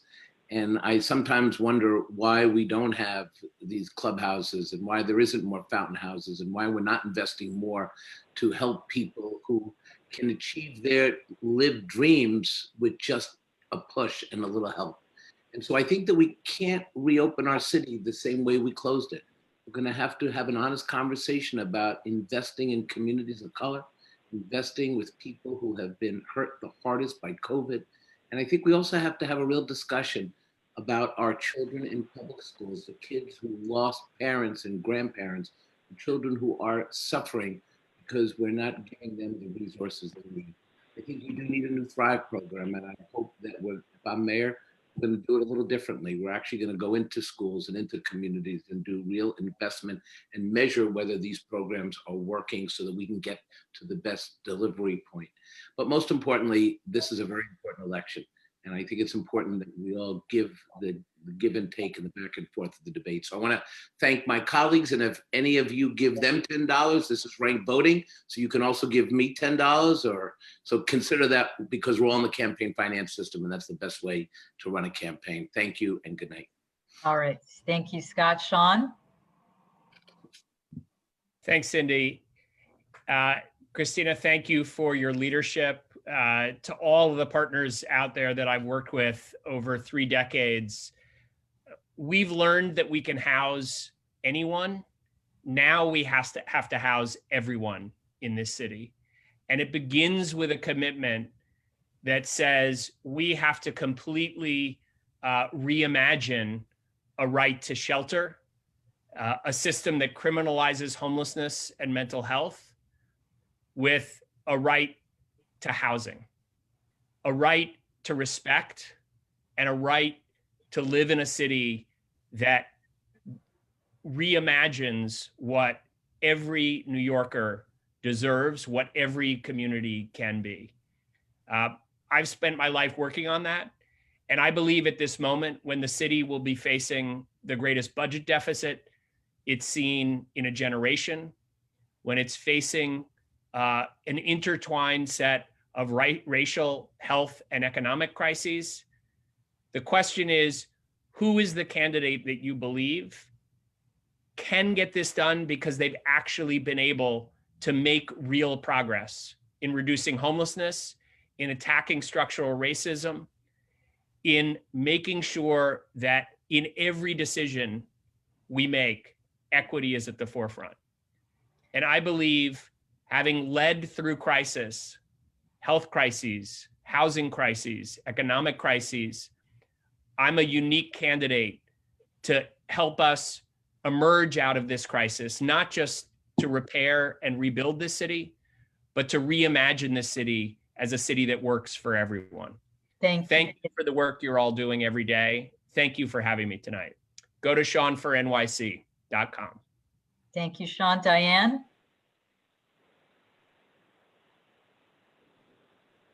Sorry about that. You know, I got into this race a year ago because I really thought that there was something about the combination of my lived and professional experiences that's never been reflected in the city's leadership. I believe that a system that works for some of us is not good enough, and that we can't use the old roadmap to go in a new direction. We've got to create the change that's actually going to deliver on the promise of a New York City where what we want for our children and for our parents is what we want for everybody. Because I don't think that anything less is worthy of us. My campaign is a movement that centers the voices of the people. A year ago, I thought that that was going to be important. Now, after living through the intersection of these pandemics with the racial and the economic dynamics, it feels like there's a moral imperative for us to fundamentally shift how we operate and how we lead the city. It's time for us to honor and really center those who have been historically left behind. And the way that we do that is by recognizing our collective interdependence and orienting our policies towards prioritizing their ability to live in dignity and provide for their families. And we need to do that by electing someone who is reflective of those communities, who has lived those experiences, who has served those communities. And ultimately, we will all benefit from that. So if you want to join this movement, this people-powered grassroots movement, where the average contribution is $60, I invite you to sign up at diane.nyc. That's DIANNE.NYC, because there are more of us than anybody. And if we come together, we can make the change we want. Thank you, Diane. Catherine? Thank you. And thank you for having me. I really appreciated being part of this very important discussion. It's been, I think, really thoughtful. I got into this race because I saw a city in crisis and a city making short-term decisions that would hurt us in the long term. And that is the approach that I bring to government and to how we need to move forward. Every one of the topics we talked to today, really, you go back and look, if we made investments in the supportive housing that we've known has worked for decades, we could solve so much of the crisis of people with underlying issues being street homeless. If we dealt with dyslexia in the school and mental illness in children, we wouldn't show up on Rikers Island. We would not have a pipeline to prison. Making the investments smartly in people before they manifest into something that becomes a social problem and that deprives them of their ability to lead very full lives and deprives them of their relationships that they can have with their families, with their friends. That is why I'm running, so that we can really refocus on the root causes, which in the long run make it so that we will, as an entire community, be healthier and stronger, and really treat mental health as part of an entire complex of how we as a community are healthy as we go forward. And so I invite anyone who is interested in the campaign to visit kgfornyc.com, the word, not the number. And I do hope you will support the campaign with a $10 contribution, and I'd be more than happy to have you support all of the others so that everyone can make it in the matching program, and we can still be competing, hopefully not on Zoom by late. All right. Thank you very much. Eric, you're next. Thank you so much. And to all of my fellow candidates, I really enjoyed the conversation with you. And I'm going to end the way I started. Archbishop Desmond Tutu comment, we spend a lifetime pulling people out of the river.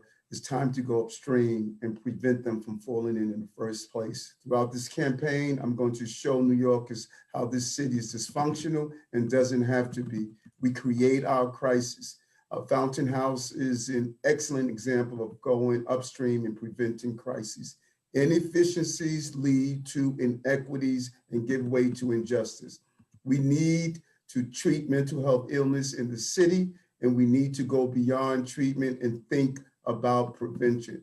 We must equip New Yorkers with the ideas, the resources, and information to live healthy lives, but both mentally and physically. That's the kind of thinking I'm going to bring to City Hall. I'm going upstream. The mental health crisis is an example of our inefficiencies. During my campaign, I would show New Yorkers they're doing their job, paying their taxes. We must do our job and use the dollars the right way. Thank you, Borough President. Maya? Thank you. And I also thank you all for this panel. Thank you all for participating and everyone who's listened. I'm running to be the next mayor of New York City because I know that we can be a city in which everyone lives with dignity. And my earliest years growing up in a segregated Black neighborhood, going to the neighborhood public school that was overcrowded and underfunded, with a best friend whose mother worked at a grocery store and who was pushed out of our community, disappeared one day with her family because the rent was increased and they couldn't afford it. And that same friend was not able to read, probably because she had an undiagnosed learning difference.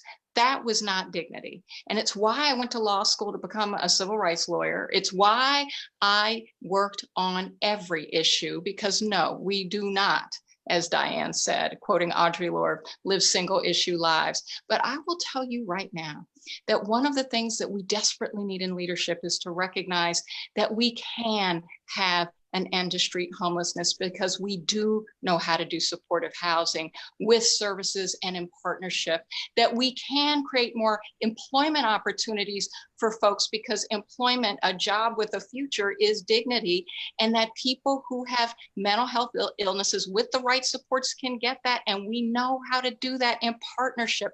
But I won't give you all of the answers, because I won't pretend I have all of them. One of the things I learned, both outside of government and in, that if we want to be transformative of all the systems that unfortunately are formed out of structural racism, that we have to do that by listening and learning in our leadership.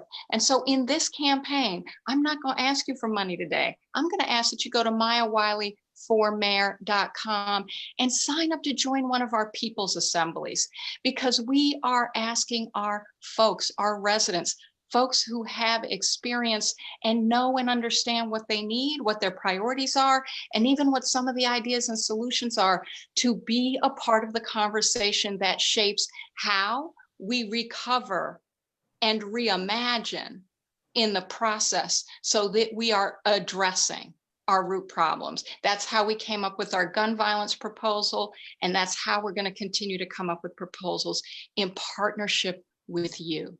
Thank you very much, Maya Wiley. Carlos, you're going to get the last word. Buenas noches, Christina, Cindy, Citizen Action, and all the folks in the chat. Thanks for speaking your truth. I'm running for mayor to continue to be accountable to the people of New York. As a city council member, having, I think, one of the coolest jobs in this city, I got to see firsthand the intelligence and smartness of neighborhoods. That's what the city's future is all about, preserving our neighborhoods, and through anti-gentrification movements that are connected to climate change and connected to infrastructure that we need to build in our neighborhoods, that's what needs to come in front and center. So when we talk about mental health, when we talk about homelessness, when we talk about the things that we need, the answers are in our neighborhoods. And I've been fighting this administration since the very beginning to ensure that we place the most vulnerable in front, to allow us to lead through these difficult times. And I know that our times are hard right now, but they're going to get better when we place those folks that are not leaving the city of New York. These are essential workers. That is who is the future of the city. And I will do that. I've said no to the jails, and we're going to stop them when I'm mayor. I voted no on the budget, and I will continue to vote no until this budget is yours, a people's budget. And so go to carlos2021.com, sign up, leave a contribution. This is a grassroots movement campaign, and that is how we're going to get through this next chapter. And I look forward to building this campaign with you. Thank you. Buenas noches. All right. Candidates, thank you very much for taking part in this forum. You all have raised some really important issues and ideas. It is only December. There's a long way to go. So I look forward to hearing more about what you've put forward tonight. I also want to say thank you to you all for sharing some very personal things. with the people listening. I appreciate that. I know that that is often a difficult thing to do. I also want to just say that it is an important, really, really important time, as we all know, to be mayor. Someone just put in the chat, New York City is a city in pain, but it's also a city that is waiting to hug each other again and to thrive again. And I look forward to this upcoming election. Thank you very much. And Christina, the floor is yours. All right, I just want to tell everybody thank you for being here and making this a momentous moment in my life and for the community. I encourage all the attendees and the viewers to please vote, find out where you need to vote and exercise your right. The primary is on June 22nd, 2021. Thank you and have a good night and happy holidays, everyone. And be safe and wear your mask. And I just want to say to the healthcare workers, if you are out there, great respect for all that you're doing for the city right now. Yes. Bye. Good night. Good night. Good night.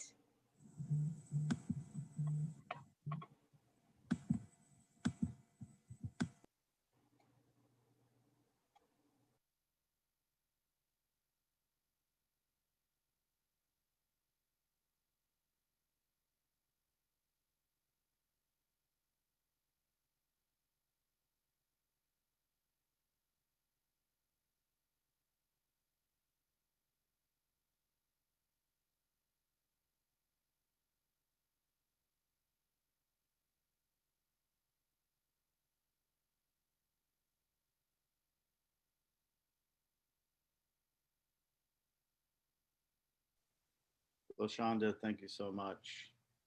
Nora, thank you so much. If you're still on, appreciate the work.